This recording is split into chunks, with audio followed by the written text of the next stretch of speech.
القرآن. بسم الله ما شاء الله كان وما لم يشأ لم يكن ولا حول ولا قوة إلا بالله العلي العظيم. بسم الله نحمده ونستعينه ونؤمن به ونتوكل عليه ونعوذ بالله من شرور أنفسنا ومن سيئات أعمالنا. من يهد الله فلا مضل له ومن يضلله فلا هادي له. نشهد أن لا إله إلا الله وحده لا شريك له ونشهد أن محمدا عبده ورسوله أرسله بالهدى ودين الحق ليظهره على الدين كله ولو كره المشركون. اللهم صل وسلم وبارك على رسولك وحبيبك سيدنا محمد وعلى آل وأصحاب سيدنا ومولانا محمد وعلى جميع الأنبياء والمرسلين وآلهم وصحبهم وملائكتك الكرام أجمعين. أعوذ بالله من الشيطان الرجيم. بسم الله الرحمن الرحيم. قد أفلح المؤمنون الذين هم في صلاتهم خاشعون والذين هم عن اللغو معرضون والذين هم للزكاة فاعلون والذين هم لفروجهم حافظون إلا على أزواجهم أو ما ملكت أيمانهم فإنهم غير ملومين. فمن ابتغى وراء ذلك فأولئك هم العادون والذين هم لأماناتهم وعهدهم راعون والذين هم على صلواتهم يحافظون. أولئك هم الوارثون الذين يرثون الفردوس هم فيها خالدون. صدق الله مولانا العظيم. صدق وبلغ رسوله النبي الكريم ونحن على ذلك من الشاهدين الشاكرين والحمد لله رب العالمين. يا سيدي يا رسول الله خذ بيدي ما لي سواك ولا ألوي على أحد. يا من يقوم مقام الحمد منفردا للواحد الفرد لم يولد ولم يلد. يا من تفجرت الأنهار نابعة من إصبعيه فروى الجيش ذا العدد. إني إذا سامني ضيم يروعني أقول يا سيد السادات يا سندي. أقول يا سيد السادات يا سندي. أقول يا سيد السادات يا سندي. വന്യരായ പണ്ഡിതന്മാരെ, മാന്യ സഹോദരന്മാരെ, സുഹൃത്തുക്കളെ, അല്ലാഹു സുബ്ഹാനഹു വ തആല മഹത്തായ അനുഗ്രഹം നൽകി ഈ പള്ളിയിൽ, ഈ പ്രദേശത്ത് പലപ്പോഴും ഇൽമിന്റെ മജ്‌ലിസിൽ ഒരുമിച്ച് കൂടാൻ അല്ലാഹു അവസരം തന്നിട്ടുണ്ട്. കഴിഞ്ഞ റമദാനിൽ ഇവിടെ ഒരുമിച്ച് കൂടി ഇൽമിന്റെ മജ്‌ലിസിൽ പങ്കെടുക്കണമെന്ന് നിങ്ങളും ഞാനും പലരും ആഗ്രഹിച്ചിരുന്നുവെങ്കിലും അല്ലാഹുവിന്റെ നിശ്ചയപ്രകാരം അല്ലാതെ ലോകത്ത് ഒന്നും സംഭവിക്കാത്തത് കൊണ്ട് തന്നെ അല്ലാഹുവിന്റെ നിശ്ചയത്തിൽ റമദാനിൽ ഇവിടെ ഒരുമിച്ച് കൂടാൻ അല്ലാഹു തീരുമാനിച്ചിട്ടില്ലായിരുന്നു. അതുകൊണ്ട് തന്നെ അന്ന് അതിന് കഴിഞ്ഞില്ല. ഇത് വളരെ പ്രധാനപ്പെട്ട ഒരു മാസമാണ് ദുൽഹജ്ജ് മാസം. അല്ലാഹു സുബ്ഹാനഹു വ തആലയുടെ ലക്ഷക്കണക്കായ അടിമകൾ അല്ലാഹുവിന്റെ ഭവനത്തെ കരുതി ഹജ്ജിനു വേണ്ടി അവന്റെ ഭവനത്തിനടുക്കലേക്ക് വരികയും അല്ലാഹു സുബ്ഹാനഹു വ തആല നിശ്ചയിച്ച ഇസ്ലാമിന്റെ ശിആറുകളെ ആദരിക്കുകയും അതുമായി ബന്ധപ്പെടുകയും മുതബറക്കായ സ്ഥലങ്ങളിലെല്ലാം സന്ദർശനം നടത്തുകയും അങ്ങനെ ലക്ഷക്കണക്കായ മുഅ്മിനീങ്ങളെ അല്ലാഹു സുബ്ഹാനഹു വ തആല നരകത്തിൽ നിന്ന് മോചിപ്പിക്കുകയും ചെയ്യുന്ന അതിമഹത്തായ ഒരു സന്ദർഭമാണ് ദുൽഹജ്ജ് മാസം. ഈ ദുൽഹജ്ജ് മാസത്തിൽ വളരെ പ്രധാനപ്പെട്ട ദിവസങ്ങൾ ഉണ്ട്. ഇൻഷാ അല്ലാഹ് ആ ദിവസങ്ങളിൽ അല്ലാഹു നമുക്ക് തൗഫീഖ് ചെയ്തെങ്കിൽ നമുക്ക് നമ്മുടെ പരിപാടികൾ നടക്കുന്നതുകൊണ്ട് അതിന്റെ ബഹുമതികളും മറ്റുമായി ബന്ധപ്പെട്ട കാര്യങ്ങൾ ആ സമയത്ത് സംസാരിക്കാം എന്നതുകൊണ്ട് ഞാൻ ഇപ്പോൾ ആ ഭാഗത്തേക്ക് കടക്കുന്നില്ല. ദുൽഹജ്ജ് മാസം 9ാമത്തെ ദിവസം അറഫ ദിനമാണ്. അന്ന് ഒരു കൊല്ലത്തിലുള്ള ദിവസങ്ങളിൽ വെച്ച് ഏറ്റവും ബഹുമാനമുള്ള ദിവസം അത് അറഫ ദിനമാണ് എന്ന് പണ്ഡിതന്മാർ രേഖപ്പെടുത്തിയിട്ടുണ്ട്. അഫ്ളൽ അയ്യാമാണ്. ദിവസങ്ങളുടെ കൂട്ടത്തിൽ പകലുകളുടെ കൂട്ടത്തിൽ ഏറ്റവും ബഹുമാനമുള്ള പകല് അത് അറഫയുടെ പകല് ആണ്. രാത്രികളുടെ കൂട്ടത്തിൽ ഏറ്റവും ബഹുമാനമുള്ള രാത്രി അത് ലൈലത്തുൽ ഖദ്റിന്റെ രാത്രിയാണ്. അഷ്റഫുൽ ഖൽഖ് സല്ലല്ലാഹു അലൈഹി വസല്ലം തങ്ങളെ പ്രസവിക്കപ്പെട്ട രാത്രിക്കും അതിമഹത്തായ ബഹുമതി പണ്ഡിതന്മാർ കൽപ്പിച്ചിട്ടുണ്ട്. ഞാൻ ആ വിഷയത്തിലേക്ക് ഇപ്പോൾ കടക്കുന്നില്ല. അല്ലാഹു തൗഫീഖ് ചെയ്തെങ്കിൽ പിന്നീട് ഏതെങ്കിലും ഒരു ദിവസം അറഫയുടെയും യൗമുത് തർവിയ എന്ന് പറയുന്ന 8ാമത്തെ ദുൽഹജ്ജ് 8ാമത്തെ ദിവസത്തിന്റെയും മഹത്വത്തിലേക്ക് അല്ലാഹു തൗഫീഖ് ചെയ്തെങ്കിൽ പിന്നീട് ഞാൻ കടക്കുന്നത് കൊണ്ട് ഇപ്പോൾ കടക്കുന്നില്ല. ഈ മഹത്തായ ഒരു മാസത്തിൽ മഹത്തായ ദിവസങ്ങളിൽ അല്ലാഹു സുബ്ഹാനഹു വ തആല നമ്മെ ഇവിടെ ഒരുമിച്ച് കൂട്ടിയിരിക്കുകയാണ്. റഹ്മാനായ റബ്ബ് ഇത് സ്വർഗത്തിൽ ഇതുപോലെ ഒരുമിച്ച് കൂടാനുള്ള മാർഗവും ഉപാധിയുമായി നമ്മിൽ നിന്ന് സ്വീകരിക്കുമാറാകട്ടെ എന്ന് ആമുഖമായി ദുആ ചെയ്യുക. ഈ സദസ്സിലേക്ക് വരുമ്പോൾ തന്നെയും അതിനു മുമ്പും പല സ്ഥലങ്ങളിൽ നിന്നും പലരും പല വിഷയങ്ങളും പറഞ്ഞ് സദസ്സിൽ നിന്ന് ദുആ ചെയ്യാൻ വേണ്ടി പറഞ്ഞിട്ടുണ്ട്. ഇൻഷാ അല്ലാഹ് ലാസ്റ്റ് ദുആ ചെയ്യും. അർഹമർ റഹീമിനായ റബ്ബ് നമ്മുടെ മജ്ലിസ് അവൻ പൊരുത്തപ്പെട്ട ദുആക്ക് ഇജാബത്ത് കിട്ടുന്ന മജ്ലിസായി സ്വീകരിക്കുമാറാകട്ടെ. സഹോദരന്മാരെ, ലോകത്ത് മനുഷ്യരുടെ കൂട്ടത്തിൽ 2 വിഭാഗമാണ് ഉള്ളത്. ഒന്ന് വിജയിച്ചവരും മറ്റൊന്ന് പരാജയപ്പെട്ടവരും. ലോകത്ത് മനുഷ്യന് അനുഭവിക്കാനുള്ള ഏറ്റവും പ്രധാനപ്പെട്ട 2 അനുഭവങ്ങളാണ്. ഒന്ന് വിജയവും മറ്റൊന്ന് പരാജയവും. ലോകത്ത് വിശേഷബുദ്ധിയുള്ള ഒരു മനുഷ്യനും പരാജയത്തെ ആഗ്രഹിക്കുന്നവരോ പരാജയത്തെ ഇഷ്ടപ്പെടുന്നവരോ ഇല്ല.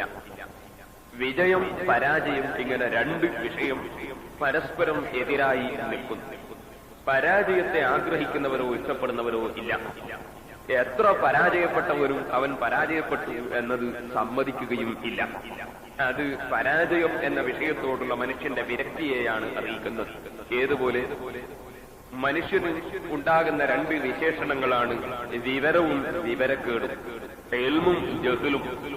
എത്ര വിവരം ഇല്ലാത്ത ഒരു മനുഷ്യനോടും അവൻ വിവരമില്ലാത്തവനാണ് എന്ന് സമ്മതിക്കാൻ മനുഷ്യന്റെ ഹുങ്ക് മനുഷ്യനെ അനുവദിക്കാറില്ല. അത് മനസ്സിലാകണമെങ്കിൽ ചിലപ്പോ നമുക്ക് തോന്നാവുന്നതല്ല. ഞാൻ പലപ്പോഴും പറയാറുണ്ട് ഞാൻ ഒരു വിവരമില്ലാത്ത ആളാണെന്ന് ഞാനെപ്പോഴും പറയാറുണ്ട്. അത് പറയലുണ്ടെന്നേ ഉള്ളൂ. അത് മനസ്സിലാകണമെങ്കിൽ നമ്മൾ റോട്ടുമ്പോ കൂടി ഇങ്ങനെ നടക്കുമ്പോ ഒരാള് എടാ ജാഹിലെ എന്ന് വിളിച്ചാൽ, അല്ലെങ്കിൽ എടോ വിവരമില്ലാത്തവനെ എന്ന് വിളിച്ചാൽ അപ്പൊ പിടിക്കും വെറുപ്പ്. അത് എത്ര വിവരമില്ലാത്ത എന്നെ പോലത്തെ മൂടനെ വിളിച്ചാൽ ആ മൂടനും പിടിക്കും വെറുപ്പ്. കാരണം വിവരം കെട്ടവനെ എന്ന് വിളിച്ചാൽ വെറുപ്പ് പിടിക്കാത്ത ഒരു മനുഷ്യനെയും കാണാൻ സാധ്യമല്ല. ഇനി അതിന് വെറുപ്പ് പിടിക്കുന്നില്ലെങ്കിൽ അവൻ തീരെ വിവരം കെട്ടവനാണ് എന്ന് പറയേണ്ടി വരും.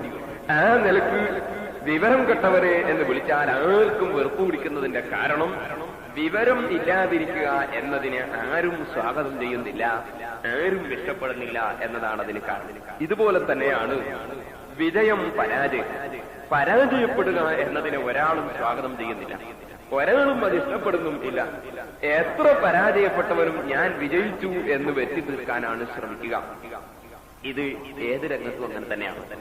ഉദാഹരണത്തിന് ഞാൻ പറയുന്ന ഒരു പരീക്ഷയിൽ ഈ എഴുതുന്ന കുട്ടിയാണെങ്കിൽ ഞാൻ വിജയിക്കണം എന്നും വിജയിക്കും എന്നുമുള്ള പ്രത്യാശയോടെയാണ് അവൻ പരീക്ഷ എഴുതാൻ പോകുന്നത്.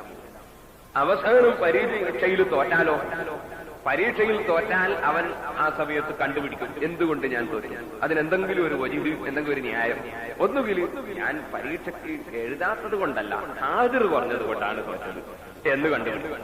ഇനി അല്ല വേറെന്തെങ്കിലും ആണെങ്കിൽ അത് ടീച്ചർമാര് പറ്റിച്ചതാണ് എന്ന്, ഒന്നുമില്ലെങ്കിൽ മാഷന്മാർക്ക് കുറ്റം, അല്ലെങ്കിൽ പരീക്ഷ കടലാസ് നോക്കിയവർക്ക് കുറ്റം, അങ്ങനെ അവരുടെ പേരിൽ ചാരുകയല്ലാതെ ഞാൻ പരാജയപ്പെട്ടു എന്ന് സമ്മതിക്കാൻ ഒരു കുട്ടിയെ അനുവദിക്കപ്പെടുകയും. ഇതുപോലെ നിങ്ങൾ നോക്ക്, സാധാരണ ഈ വിദേശ രാജ്യത്ത് വന്നാൽ ഏറ്റവും കൂടുതൽ പരാജയപ്പെടുന്ന ഒരു വിഷയമാണ് ഈ ഡ്രൈവിംഗിന്റെ ടെസ്റ്റ്. അങ്ങനെ ടെസ്റ്റിന് പോയിട്ട് പരാജയപ്പെട്ടാൽ പലപ്പോഴും തിരിച്ചു വരുമ്പോ ഇവരിങ്ങനെ പറയും അത് ഒന്നങ്ങ് ശരിയാണ്ടായി പോയതാണ്. അപ്പോ അവൻ പരാജയപ്പെട്ടു എന്ന് സമ്മതിക്കാൻ അവനും പറയാം എന്തോ ഒന്നങ്ങ് ശരിയാകാതെ ആയിപ്പോയതാണ് എന്ന് ഒരു ഹംല് അങ്ങനെ ഒന്നിന്റെ മേൽ ചുമത്തുക സ്വാഭാവികമാണ്. ഇനി നിങ്ങൾ നോക്കി, ഇലക്ഷനിലൊക്കെ പരാജയപ്പെട്ട ആളുകളെ നിങ്ങളൊന്നും നോക്കി, അവര് വല്ല ചെന്നാല് അത് അപ്പോ അങ്ങനൊക്കെ ആണെങ്കിലും അത് ആ ഒരു പ്രസ്താവന കൊണ്ട് സംഭവിച്ചതാണ്, അല്ലെങ്കിൽ ഇന്ന ഒരു കാര്യം കൊണ്ട് സംഭവിച്ചതാണ്, എനിക്ക് ആളില്ലാഞ്ഞിട്ടാണ് എന്ന് പറയാൻ ഒരു പരാജയപ്പെട്ടവനും സമ്മതിക്കുകയില്ല. അങ്ങനെ പരാജയപ്പെടുക എന്നതിനെ ഒരു മനുഷ്യനും അംഗീകരിക്കാത്ത ഒരു കാര്യമാണ് പരാജയപ്പെടുക. ഈ നമ്മുടെ രാജ്യത്തൊക്കെ രാഷ്ട്രീയ പാർട്ടിക്കാർ മത്സരത്തിൽ നിന്ന് പരാജയപ്പെട്ട പിറ്റേന്ന് ഓരോ പാർട്ടിക്കാരെയും പത്രങ്ങൾ എടുത്തു നോക്ക്, അവര് കണക്കുകൂട്ടിയിട്ടും കാണിച്ചു തരും ജയിച്ചിരിക്കുന്നു, തോറ്റിട്ടുണ്ടെങ്കിലും ജയിച്ചത് ഞങ്ങളാണ് എന്ന് അവർ കാണിച്ചു തരും. അതങ്ങനെ കാണിക്കുന്നത് വെച്ചാൽ കഴിഞ്ഞ കൊല്ലത്തിനേക്കാണ് ശതമാനം ഇത്ര കൂടിയിട്ടുണ്ട്, അപ്പൊ ഇത്ര വർദ്ധിച്ചിട്ടുണ്ട്, അങ്ങനെ വരുമ്പോ ഇത്ര വോട്ട് കൂടിയിട്ടുണ്ട് എന്ന് പറഞ്ഞിട്ട് പിന്നെയും വിജയിച്ചത് തോറ്റം തന്നെയാണ്. അങ്ങനെ പരാജയപ്പെട്ടു എന്നത് സമ്മതിക്കാൻ ലോകത്ത് ഒരു മനുഷ്യരും അംഗീകരിക്കാൻ തയ്യാറാവുകയില്ല. കാരണം പരാജയം എന്നത് മനുഷ്യൻ അംഗീകരിക്കാൻ സാധിക്കുന്ന ഒരു വിഷയം അല്ല. ഏത് മനുഷ്യനും ആഗ്രഹിക്കുന്നത് വിജയിക്കണം എന്നതാണ്. എന്നാൽ ഈ ഭൗതികമായ ലോകത്തുള്ള എല്ലാ വിജയങ്ങളും പരാജയങ്ങളും അത് തീർന്നു പോകുന്നതും അവസാനിച്ചു പോകുന്നതുമാണ്. ഈ ലോകത്തിൽ ഒരാൾ വലിയ പരീക്ഷയിൽ വിജയിച്ചു അതിമഹത്തായ സ്ഥാനം കൈവരിച്ചു കഴിഞ്ഞാൽ എന്തിനധികം പറയണം, ഒരു രാഷ്ട്രത്തിന്റെയോ ലോകത്തിന്റെ മുഴുവനുമോ പ്രധാനമന്ത്രിയോ പ്രസിഡന്റോ അല്ലെങ്കിൽ ഒരു രാജ്യത്തിന്റെ മുഴുവൻ ഭരണാധികാരിയോ ആയി കഴിഞ്ഞാൽ തന്നെയും ആ ഭരണം അവസാനം തീർന്നു പോകുന്നത് മാത്രമാണ്. ആ വിജയം അവസാനിച്ചു പോകുന്ന വിജയം മാത്രമാണ്. ബഹുമാനപ്പെട്ട ഹസനുൽ ബസരി റളിയല്ലാഹു അൻഹു അടക്കമുള്ള പലരും ഒരിക്കൽ ഒരു വലിയ ബിൽഡിംഗ് കാണാൻ വേണ്ടി, ആരുടെ ബിൽഡിംഗ്? ഹജ്ജാജ് ഇബ്നു യൂസുഫ് എന്ന് പറഞ്ഞിട്ടും ലോകത്തുള്ള ധാരാളം ആലിമീങ്ങളെ കൊന്നൊടുക്കിയ, ധാരാളം മുഅ്മിനീങ്ങളെ കൊന്നൊടുക്കിയ, സ്വഹാബികളിൽപ്പെട്ട പല മഹാന്മാരെയും ആക്രമിച്ച ഒരു ദുഷ്ടനായ ഭരണാധികാരി. ആ ഭരണാധികാരി നൂറുകണക്കിന് സ്വഹാബികളെയും ആലിമീങ്ങളെയും അവന്റെ ഇംഗിതത്തിനനുസരിച്ച് നീങ്ങാത്തത് കൊണ്ട് കൊന്നുകളഞ്ഞിട്ടുണ്ട്. ആ ഹജ്ജാജ് ഇബ്നു യൂസുഫ് ഒരിക്കൽ ഒരു വലിയ ബിൽഡിംഗ് നിർമ്മിച്ചു. ബിൽഡിംഗ് എന്ന് പറഞ്ഞാൽ അതിമഹത്തായ, അന്ന് ലോകത്ത് എവിടെയും കാണാത്ത രൂപത്തിൽ ഉയർന്ന ബിൽഡിംഗ്. ഈ ബിൽഡിംഗ് നിർമ്മിച്ചിട്ട് ആളുകളെയൊക്കെ കാണാൻ വേണ്ടി, തന്റെ ബിൽഡിംഗ് കാണാൻ വേണ്ടി ക്ഷണിച്ചപ്പോൾ അന്ന് ലോകത്ത് ജീവിക്കുന്ന പണ്ഡിതന്മാരുടെ നേതാവായിരുന്ന ബഹുമാനപ്പെട്ട ഹസനുൽ ബസരി റളിയല്ലാഹു അൻഹു ഈ ബിൽഡിംഗ് കാണാൻ വേണ്ടി വന്നു. ബിൽഡിംഗ് ഇങ്ങനെ നോക്കിയിട്ട് എല്ലാവരും ബിൽഡിംഗിന്റെ ബഹുമതി ഇങ്ങനെ എടുത്തു പറയുമ്പോൾ ബഹുമാനപ്പെട്ട ഹസനുൽ ബസരി റളിയല്ലാഹു അൻഹു ബിൽഡിംഗ് നോക്കിയിട്ട് പറഞ്ഞു, ഇതാ ഇതിനേക്കാളെല്ലാം വലിയ ബിൽഡിംഗ് ഇവനേക്കാൾ ദുഷ്ടനായ ഭരണാധികാരി മുമ്പ് ഉണ്ടാക്കിയിരുന്നു. ഇതിനേക്കാളും വലിയ ബിൽഡിംഗ് ഇവനേക്കാൾ ദുഷ്ടനായ ഭരണാധികാരി മുമ്പ് ഉണ്ടാക്കിയിരുന്നു. പക്ഷേ ആ ബിൽഡിങ്ങുകൾ മുഴുവനും തകർന്നു പോവുകയും ആ ഭരണാധികാരി അവസാനം വെള്ളത്തിൽ വെച്ച് വെള്ളം കുടിച്ച് ചത്തുപോവുകയുമാണ് ചെയ്തിട്ടുള്ളത് എന്ന് ബഹുമാനപ്പെട്ട ഹസനുൽ ബസരി റളിയല്ലാഹു അൻഹു നിന്നിട്ട് ഇങ്ങനെ ആളുകളോട് പ്രസംഗിക്കുമ്പോൾ പലരും വന്ന് ഹസനുൽ ബസരി റളിയല്ലാഹു അൻഹുവിന്റെ വായ പിടിച്ച് കൊത്തിക്കളഞ്ഞു. കാരണം ആ നിലക്ക് ആക്ഷേപിച്ചുകൊണ്ട് പ്രസംഗിച്ചാൽ പിടിച്ചുകൊണ്ടുപോയി ശിക്ഷിച്ചുകളെയും കൊന്നുകളയും. അതുകൊണ്ട് ഈ പണ്ഡിതന് ഒന്നും സംഭവിക്കരുതെന്ന് മനസ്സിലാക്കി തന്നെ സ്നേഹിക്കുന്ന ആളുകൾ വന്നിട്ട് മുഖം പിടിച്ചിട്ട് ഇങ്ങനെ പൊത്തിവെക്കുമ്പോൾ താൻ പറയുന്നടോ, പണ്ഡിതന്മാരെ കർത്തവ്യമാണ് അവര് പഠിച്ച ഇൽമ് തുറന്ന് പറയുക എന്നത്. അത് ഞാൻ നിർവഹിച്ചിട്ടില്ലെങ്കിൽ പടച്ചറപ്പിന്റെ അടുക്കൽ ഞാൻ കുറ്റക്കാരനായി പോകും. അതുകൊണ്ട് ഇവന്റെ ബിൽഡിംഗിന്റെ പവറോ ഇവന്റെ ബിൽഡിംഗിന്റെ മഹത്വമോ കണ്ടിട്ട് എനിക്കെന്റെ ഇൽമ് മറച്ചുവെക്കാൻ നിവൃത്തിയില്ല. ഇവൻ ദുഷ്ടനായ ഭരണാധികാരിയാണ്, ആലിമീങ്ങളെ കൊന്നൊടുക്കുന്നവനാണ്, എത്രയോ ദോഷങ്ങൾ ഈ ഭൂമിലോകത്ത് വർദ്ധിപ്പിച്ചിട്ടുള്ളവനാണ് എന്ന് ബഹുമാനപ്പെട്ട ഹസനുൽ ബസരി റളിയല്ലാഹു അൻഹു പറഞ്ഞു. ഈ വിവരം ഹജ്ജാജ് ഇബ്നു യൂസുഫ് പറഞ്ഞപ്പോൾ ഹസനുൽ ബസരിയെ പിടിച്ചുകൊണ്ടുവരാൻ വേണ്ടി വലിയ ആളുകളെ മുഴുവനും പറഞ്ഞയച്ചു. ഹസനുൽ ബസരി റളിയല്ലാഹു അൻഹുവിനോട് വന്ന് പറഞ്ഞപ്പോ നിങ്ങൾ പിടിച്ചു കൊണ്ടുപോകേണ്ട ആവശ്യമില്ല, ഞാൻ നടന്നങ്ങട്ട് പോയിക്കൊള്ളാമല്ലോ എന്ന് പറഞ്ഞ് താൻ തന്റെ കുപ്പായവും തലയൊക്കെ അണിഞ്ഞിട്ട് ഹജ്ജാജ് ഇബ്നു യൂസുഫിന്റെ കൊട്ടാരത്തിലേക്ക് പടച്ചറബിനെ ഭയപ്പെട്ടുകൊണ്ട് കയറി വരുന്നത് കണ്ടപ്പോൾ ഹജ്ജാജ് ഇബ്നു യൂസുഫ് ഇരിക്കുന്ന സ്ഥലത്ത് നിന്ന് ഹസനുൽ ബസ്രിയുടെ ആ മുഖം കാണുന്ന സമയത്ത് എഴുന്നേറ്റ് നിന്നുപോയി.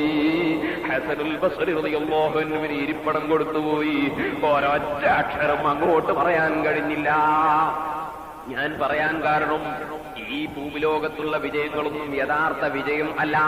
ഈ ലോകത്തുള്ള വിജയത്തിന്റെ മാനദണ്ഡം അതൊരു പക്ഷേ ഭൗതികമായ ഉയർച്ചയോ അല്ലെങ്കിൽ സാമ്പത്തികമായ ഉയർച്ചയോ വിദ്യാഭ്യാസത്തിന്റെ പുരോഗതിയോ അല്ലെങ്കിൽ അധികാരത്തിന്റെ ഹുങ്കോ ഇങ്ങനത്തെ പലതുമാകാം. പക്ഷേ യഥാർത്ഥ വിജയം എന്ന് പറയുന്നത് ഈ ലോകത്തുള്ള വിജയങ്ങൾ അല്ല.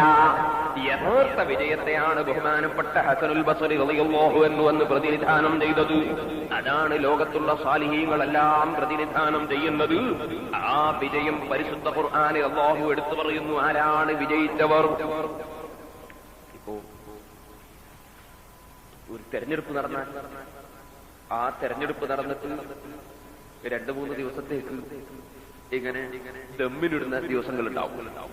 വോട്ട് എണ്ണുന്നതിന് മുമ്പ് അത് ചൂടായി വീഴാൻ വേണ്ടി 2-3 ദിവസത്തേക്ക് ദമ്മിനിടും. അങ്ങനെ കുറെ ദിവസം ഇങ്ങനെ ഉറക്കൊഴിച്ച ആളുകൾക്കൊക്കെ തൽക്കാലം ഉറങ്ങാൻ വേണ്ടിയുള്ള ഒരു സമയമാണിത്. കാരണം എല്ലാവർക്കും അറിയാം ഇത് ഒരുപാട് ഉറക്കൊഴിച്ച കാര്യമാണ്. ഇനിയിപ്പോ 2-1 വന്നാൽ പിന്നെ കുറച്ച് ദിവസം പിന്നെ ഉറക്കൊഴിക്കേണ്ടി വരും. ഒന്ന് കുറെ അങ്ങോട്ടും ഇങ്ങോട്ടും കുത്തുമുറിയും അടിയും പിടിയും ഒക്കെ ആയിട്ട് അതിനുവേണ്ടി കുറെ ഉറക്കൊഴിക്കേണ്ടി വരും. വേറെ ഒരാൾ തോറ്റ വകയിൽ അയാൾ ചിലപ്പോൾ ഉറക്ക് വരാതെ ഉണ്ടാവും. ജയിച്ച വകയിൽ ഉള്ളതിൽ ഉറക്ക് വരില്ല. കാരണം പക്ഷേ ഇതപ്പ പോയി പോവാന്നുള്ള പേടിയുണ്ട്. അങ്ങനെയാണോ ദുനിയാവിന്റെ ഹാല്? കിട്ടിയാലും ഇതപ്പ പോയി പോവാന്നുള്ള പേടി, കിട്ടുന്നവരെ ഇത് കിട്ടൂല്ല എന്നുള്ള പേടി. ദുനിയാവിന്റെ ഹാല് അങ്ങനെയാണ്. അങ്ങനെ എല്ലാറ്റിന്റെയും കാര്യങ്ങൾ തന്നെയാണ്, ഒന്നൊന്നായിട്ടല്ല.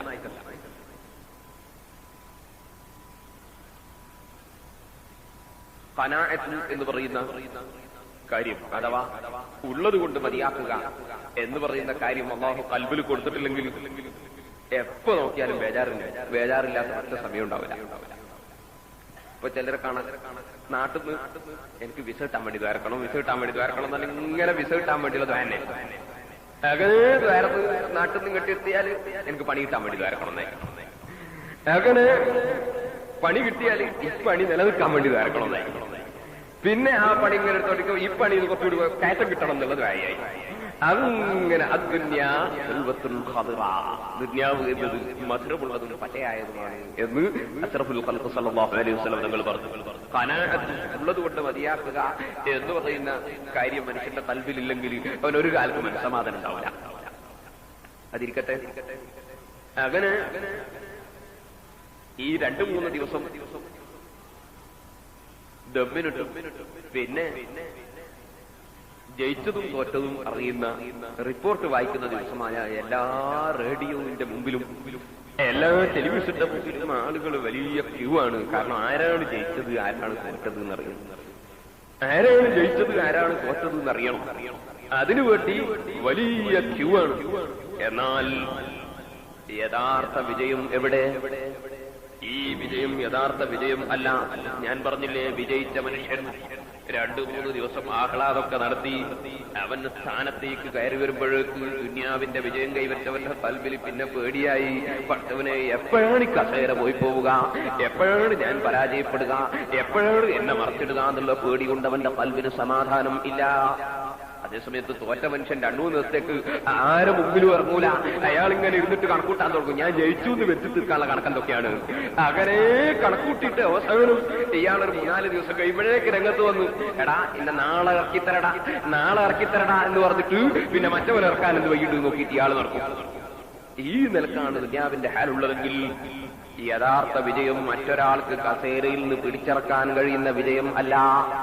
യഥാർത്ഥ പരാജയം പിന്നീട് വിജയിക്കാൻ വേണ്ടി പ്രവർത്തിക്കാവുന്ന പരാജയവും അല്ല. യഥാർത്ഥ വിജയം ഒരു മനുഷ്യൻ കൈവരിച്ചു കഴിഞ്ഞാൽ പിന്നെ മറ്റൊരാൾക്ക് ആ കസേരയിൽ നിന്ന് പുറത്തേക്ക് വലിച്ചിടാൻ സാധ്യമല്ല. അവൻ ഈ കസേര തെറിച്ചു പോകുമെന്ന് പേടിക്കേണ്ട ആവശ്യവും ഇല്ല. അതേസമയത്ത് യഥാർത്ഥ പരാജയം സംഭവിച്ചു കഴിഞ്ഞാൽ ആ പരാജയപ്പെട്ടവന് പിന്നീട് വിജയത്തിനു വേണ്ടി മാർഗവും ഇല്ല. ഈ നിലക്കുള്ള വിജയവും പരാജയവും ഉണ്ട്. അതിൽ വിജയിച്ചവരുടെ ലീസ്റ്റ് അല്ലാഹു സുബ്ഹാനഹു വ തആല ഖുർആനിലൂടെ ലോകത്തിന് പഠിപ്പിക്കുന്നു. ബിസ്മില്ലാഹിർ റഹ്മാനിർ റഹീം. ഖദ് അഫ്ലഹൽ മുഅ്മിനൂന അല്ലദീന ഹും ഫീ സ്വലാത്തിഹിം ഖാശിഊൻ والذين هم عن اللغو معرضون والذين هم للزكاة فاعلون والذين هم لفروجهم حافظون إلا على أزواجهم أو ما ملكت أيمانهم فإنهم غير ملومين فمن ابتغى وراء ذلك فأولئك هم العادون والذين هم لأماناتهم وعهدهم راعون والذين هم على صلواتهم يحافظون أولئك هم الوارثون الذين يرثون الفردوس هم فيها خالدون. الله سبحانه وتعالى വിജയിച്ച ആളുകൾ ആരാണ് എന്ന് സൂറത്തുൽ മുഅ്മിനൂനയുടെ തുടക്കത്തിൽ അതിന്റെ ശരിയായ ലിസ്റ്റ് അല്ലാഹു തആല പറയുന്നു. ആ വിജയിച്ച ആളുകളുടെ ലിസ്റ്റിൽ നമ്മളുണ്ടോ ഇല്ലേ എന്ന ഒരു പരിശോധനയ്ക്ക് വേണ്ടി ആ വിജയികളെ സംബന്ധിച്ച് അല്ലാഹു പറഞ്ഞ വിശേഷണങ്ങൾ നമ്മിൽ ഉണ്ടോ ഇല്ലേ, ഇല്ലെങ്കിൽ അതുണ്ടായിരിക്കണം എന്ന നിലക്ക് ആ സൂറത്തുൽ മുഅ്മിനൂനയിൽ വിജയികൾക്ക് അല്ലാഹു പറഞ്ഞ ലക്ഷണങ്ങൾ ആണ് ഇൻഷാ അല്ലാഹ് ഇന്ന് മുതൽക്ക് നാം നടത്തുന്ന വഅദ് മുഴുവനും പറയാൻ വേണ്ടി ഉദ്ദേശിച്ചിട്ടുള്ളത്. അല്ലാഹു അതിന് തൗഫീഖ് നൽകുമാറാകട്ടെ. വിജയികൾ ആരാണ്? ഒന്നാമതായി അല്ലാഹു പറയുന്നു ഖദ് അഫ്ലഹൽ മുഅ്മിനൂൻ. നിശ്ചയം, സംശയം ഇല്ല, നിശ്ചയം മുഅ്മിനീങ്ങൾ, യഥാർത്ഥ മുഅ്മിനീങ്ങൾ വിജയിച്ചിരിക്കുന്നു. ഖദ് അഫ്ലഹൽ മുഅ്മിനൂൻ. ഇവിടെ 5 ദിവസം വഅദ് പറയുകയാണെങ്കിൽ ഈ ഒരു ഒറ്റ കാര്യം വിശദീകരിച്ചാൽ നമുക്ക് പറഞ്ഞു തീർക്കാൻ സാധ്യമല്ല. ഖദ് അഫ്ലഹൽ മുഅ്മിനൂൻ. നിശ്ചയമായും യഥാർത്ഥ മുഅ്മിനീങ്ങൾ വിജയിച്ചിരിക്കുന്നു. ആരാണ് മുഅ്മിൻ? ഒരു മുഅ്മിനിന് ഉണ്ടാകേണ്ട പ്രത്യേകതകൾ എന്തൊക്കെയാണ്? അത് കുറെ ഈ ആയത്തിൽ അല്ലാഹു സുബ്ഹാനഹു വ തആല ശേഷം വിവരിക്കുന്നുണ്ട്. ഒരു മുഅ്മിൻ എന്ന് പറയുന്നത് തന്നെ മുഅ്മിൻ എന്ന് പറഞ്ഞാൽ ഈമാൻ ഉള്ളവൻ. ഈമാൻ എന്ന് പറഞ്ഞാൽ വഫുസ്സിറൽ ഈമാനു ബിത്തസ്ദീഖി വന്നുത്ഖു ഫീഹിൽ ഖുൽഫു ബിത്തഹ്ഖീഖി. ബഹുമാനപ്പെട്ട ഇബ്രാഹിം അൽ-ലഖാനി റഹ്മത്തുള്ളാഹി അലൈഹി തങ്ങൾ തന്റെ ജൗഹറത്തുൽ തൗഹീദിൽ പറഞ്ഞു, ഈമാൻ എന്ന് പറഞ്ഞാൽ വഫുസ്സിറൽ ഈമാനു ബിത്തസ്ദീഖി. ഈമാൻ എന്ന് പറഞ്ഞാൽ അത് അത്തസ്ദീഖു ബിമാ ഉലിമ മജീഉൻ നബി സ്വല്ലല്ലാഹു അലൈഹി വസല്ലം ബിദ്ദറൂറ. മുഹമ്മദ് നബി സ്വല്ലല്ലാഹു അലൈഹി വസല്ലം തങ്ങൾ കൊണ്ടുവന്നതായി അറിയപ്പെട്ട എല്ലാ വിഷയങ്ങളെയും വിശ്വസിച്ച് അംഗീകരിക്കുക, അതാണ് ഈമാൻ. മുഹമ്മദ് നബി കൊണ്ടുവന്നതായി അനിഷേധ്യമായി അറിയപ്പെട്ട മുഴുവൻ വിഷയങ്ങളെയും വിശ്വസിച്ച് അംഗീകരിക്കുക, അതാണ് ഈമാൻ. ഒരു കാര്യം അത് മുഹമ്മദ് നബി സ്വല്ലല്ലാഹു അലൈഹി വസല്ലം തങ്ങൾ കൊണ്ടുവന്ന വിഷയമാണ് എന്ന് അറിഞ്ഞതിന് ശേഷം അതിനെ നിഷേധിച്ചാൽ അവൻ മുഅ്മിൻ അല്ല, അവൻ മുസ്ലിം അല്ല. മുഹമ്മദ് നബി സ്വല്ലല്ലാഹു അലൈഹി വസല്ലം തങ്ങൾ കൊണ്ടുവന്ന മുഴുവൻ വിഷയങ്ങളെയും വിശ്വസിക്കണം, അംഗീകരിക്കണം. അതുള്ളവൻ ആരാണോ അവനാണ് മുഅ്മിൻ. അതുകൊണ്ട് തന്നെ ഈമാനിന്റെ തുടക്കം, ഈമാൻ എന്നതിന്റെ മാനദണ്ഡം, അതിന്റെ അടിത്തറ തന്നെ അഷ്റഫുൽ ഖൽഖ് സ്വല്ലല്ലാഹു അലൈഹി വസല്ലം തങ്ങളെ കൊണ്ടുള്ള വിശ്വാസമാണ്. അടിത്തറ തന്നെ നബി സ്വല്ലല്ലാഹു അലൈഹി വസല്ലം തങ്ങളെ കൊണ്ടുള്ള വിശ്വാസമാണ്. നബി സ്വല്ലല്ലാഹു അലൈഹി വസല്ലം തങ്ങൾ കൊണ്ടുവന്നതായി അറിയപ്പെട്ട എന്തൊക്കെയുണ്ടോ അത് മുഴുവനും വിശ്വസിച്ച് അംഗീകരിക്കുക, അവനാണ് മുഅ്മിൻ. അതിലേതെങ്കിലും ഒരു കാര്യത്തെ നിഷേധിച്ചാൽ അവൻ മുഅ്മിനല്ല, അവൻ കാഫിറാണ്. ഉദാഹരണത്തിന് 5 വഖ്ത് നിസ്കരിക്കുക എന്നത് നിർബന്ധമാണ്. 5 വഖ്ത് നിസ്കാരം ഒരാൾ നിർവഹിച്ചിട്ടില്ലെങ്കിൽ അവൻ കാഫിറാണ് എന്ന് ചില ചുരുക്കം പണ്ഡിതന്മാർക്ക് അഭിപ്രായം ഉണ്ടെങ്കിലും ഭൂരിപക്ഷം പണ്ഡിതന്മാരും നിസ്കാരം ഒഴിക്കുന്നത് കൊണ്ട് ഒരാൾ കാഫിറാണ് എന്ന് പറയുന്നില്ല. പറയുമ്പോ തെറ്റിദ്ധരിക്കരുത്. നിസ്കാരം വയ്ക്കുന്നതുകൊണ്ട് കാഫറാകും എന്ന് പണ്ഡിതന്മാർ ഭൂരിപക്ഷവും പറയുന്നില്ല എന്ന് പറഞ്ഞുകൊണ്ട് നിസ്കരിച്ചിട്ടില്ലേ വലിയ ദോഷമൊന്നുമില്ല എന്ന് തെറ്റിദ്ധരിക്കണ്ട. കാഫറാകൽ മാത്രമല്ലല്ലോ ദോഷം. കാഫറല്ല, കാഫറാണെന്ന് പറയുന്നില്ല എന്ന് പറഞ്ഞതിന്റെ താല്പര്യം നിസ്കരിക്കാത്ത ഒരു മനുഷ്യൻ മരിച്ചാൽ അവനെ നമ്മളെ മൈതാനിയിൽ മറവ് ചെയ്തുകൂടാ എന്ന് ആരും പറയുന്നില്ല. നിസ്കരിക്കാത്ത ഒരാൾ മരിച്ചാൽ കാഫറാണെങ്കിൽ അവരെ പിന്നെ നമ്മളെ മൈതാനിയിൽ മറവ് ചെയ്യാൻ പറ്റില്ല. അതുപോലെ നിസ്കരിക്കാത്ത ഒരാൾ മരിച്ചാൽ അവന് വേണ്ടി തീരെ മയ്യത്ത് നിസ്കാരം ഒരൊറ്റ കുട്ടിയും നിർവഹിക്കാതെ ഒഴിച്ചിടണം എന്ന് പണ്ഡിതന്മാര് പറയുന്നില്ല. മറിച്ച് ഏതെങ്കിലും ഒരാളെങ്കിലും ഫർദ് കിഫായ വിടാൻ വേണ്ടി നിസ്കരിക്കണം. കാരണം കാഫറാണെന്ന് ഇത് പറയുന്നില്ല. നിസ്കാരം ഒഴിക്കുന്നത് കൊണ്ട് മാത്രം ഒരാൾ കാഫറാണെന്ന് പറഞ്ഞുകൂടാ. അതേസമയം കാഫറാകും എന്ന് പറഞ്ഞാൽ പിന്നെ അവന്റെ ഭാര്യയും മുസ്ലിമത്തായ ഭാര്യയും അവരും തമ്മിൽ പിന്നെ ബന്ധപ്പെടാൻ പറ്റില്ല, മറ്റു പലതും പറ്റില്ല. അതുകൊണ്ട് തന്നെ ആ നിയമം ഭൂരിപക്ഷം പണ്ഡിതന്മാരും പറയുന്നില്ല. പണ്ഡിതന്മാരിൽ ഇമാം അഹ്മദ് ബിൻ ഹംബൽ റളിയല്ലാഹു അൻഹുവിന് ഒരഭിപ്രായം ഉണ്ട്, നിസ്കാരം ഒഴിച്ചാൽ തന്നെ മനുഷ്യൻ കാഫറാകുമെന്ന്. അലി ഇബ്നു അബീ ത്വാലിബ് റളിയല്ലാഹു അൻഹുവിൽ നിന്നും അങ്ങനെ ഒരു അഭിപ്രായം ഉദ്ധരിക്കപ്പെട്ടിട്ടുണ്ട്. നേരെ മറിച്ച് മൂന്ന് മദ്ഹബിന്റെ ഇമാമിങ്ങളും അലി ഇബ്നു അബീ ത്വാലിബ് റളിയല്ലാഹു അൻഹുവിന്റെ തന്നെ ഒരഭിപ്രായവും നിസ്കാരം ഒഴിച്ചതുകൊണ്ട് മാത്രം ഒരാൾ കാഫറാവുകയില്ല. നിസ്കാരം ഒഴിച്ചാൽ വലിയ ധാരാളമൊന്നുമില്ല, നിസ്കാരം ഒഴിച്ചാൽ വിരോധമില്ല എന്ന് വിശ്വസിച്ചാൽ അവൻ കാഫറാകും. കാരണം നബി സല്ലല്ലാഹു അലൈഹി വസല്ലം തങ്ങൾ കൊണ്ടുവന്ന അനിഷേധ്യമായി അറിയപ്പെട്ട ഒരു വിഷയത്തെ അവൻ നിഷേധിച്ചതുകൊണ്ട് കാഫറാകും. അവൻ എത്ര നിസ്കരിച്ചിട്ട് കാര്യമില്ല. 5 വഖത്ത് നിസ്കാരം മാത്രമല്ല, തഹജ്ജുദും കൂടി നിസ്കരിക്കലുണ്ട്. പക്ഷെ അവന്റെ വിശ്വാസം എന്താണ്? നിസ്കാരം നിർബന്ധമില്ല എന്നാണ്. എന്നാൽ അവൻ കാഫറാണ്. അത് നിസ്കാരം 5 കൂടി നിഷേധിക്കണമെന്നില്ല, ഒരൊറ്റ റക്അത്ത് നിസ്കാരം നിഷേധിച്ചാൽ തന്നെ അവൻ കാഫറാണ്. ഈ കാരണം കൊണ്ടാണ് നമ്മുടെ നാട്ടിലെ ശേഖരൂരും അവന്റെ അനുയായികളും കാഫറാണ് എന്നതിൽ അഭിപ്രായ വ്യത്യാസം ഇല്ല എന്ന് പറയുന്നതിന്റെ കാരണം ഈ ശേഖരൂർ എന്ന് പറയുന്ന ആള്, ശേഖരൻ നായരെന്നും പറയാം, അയാൾ ഒരു പുസ്തകം എഴുതി എന്റെ അടുത്തുണ്ട്. ആ പുസ്തകത്തിന്റെ ഹെഡിങ് തന്നെ, അതിന്റെ കവർ ചിത്രം തന്നെ നമസ്കാരം എങ്ങനെ, എപ്പോൾ, എത്ര എന്ന് പറഞ്ഞിട്ടാണ്. എന്നിട്ട് അതിന്റെ പരസ്യം അതേ കവറിന്റെ മേലെ അയാൾ പരസ്യം കൊടുത്തിരിക്കുന്നു.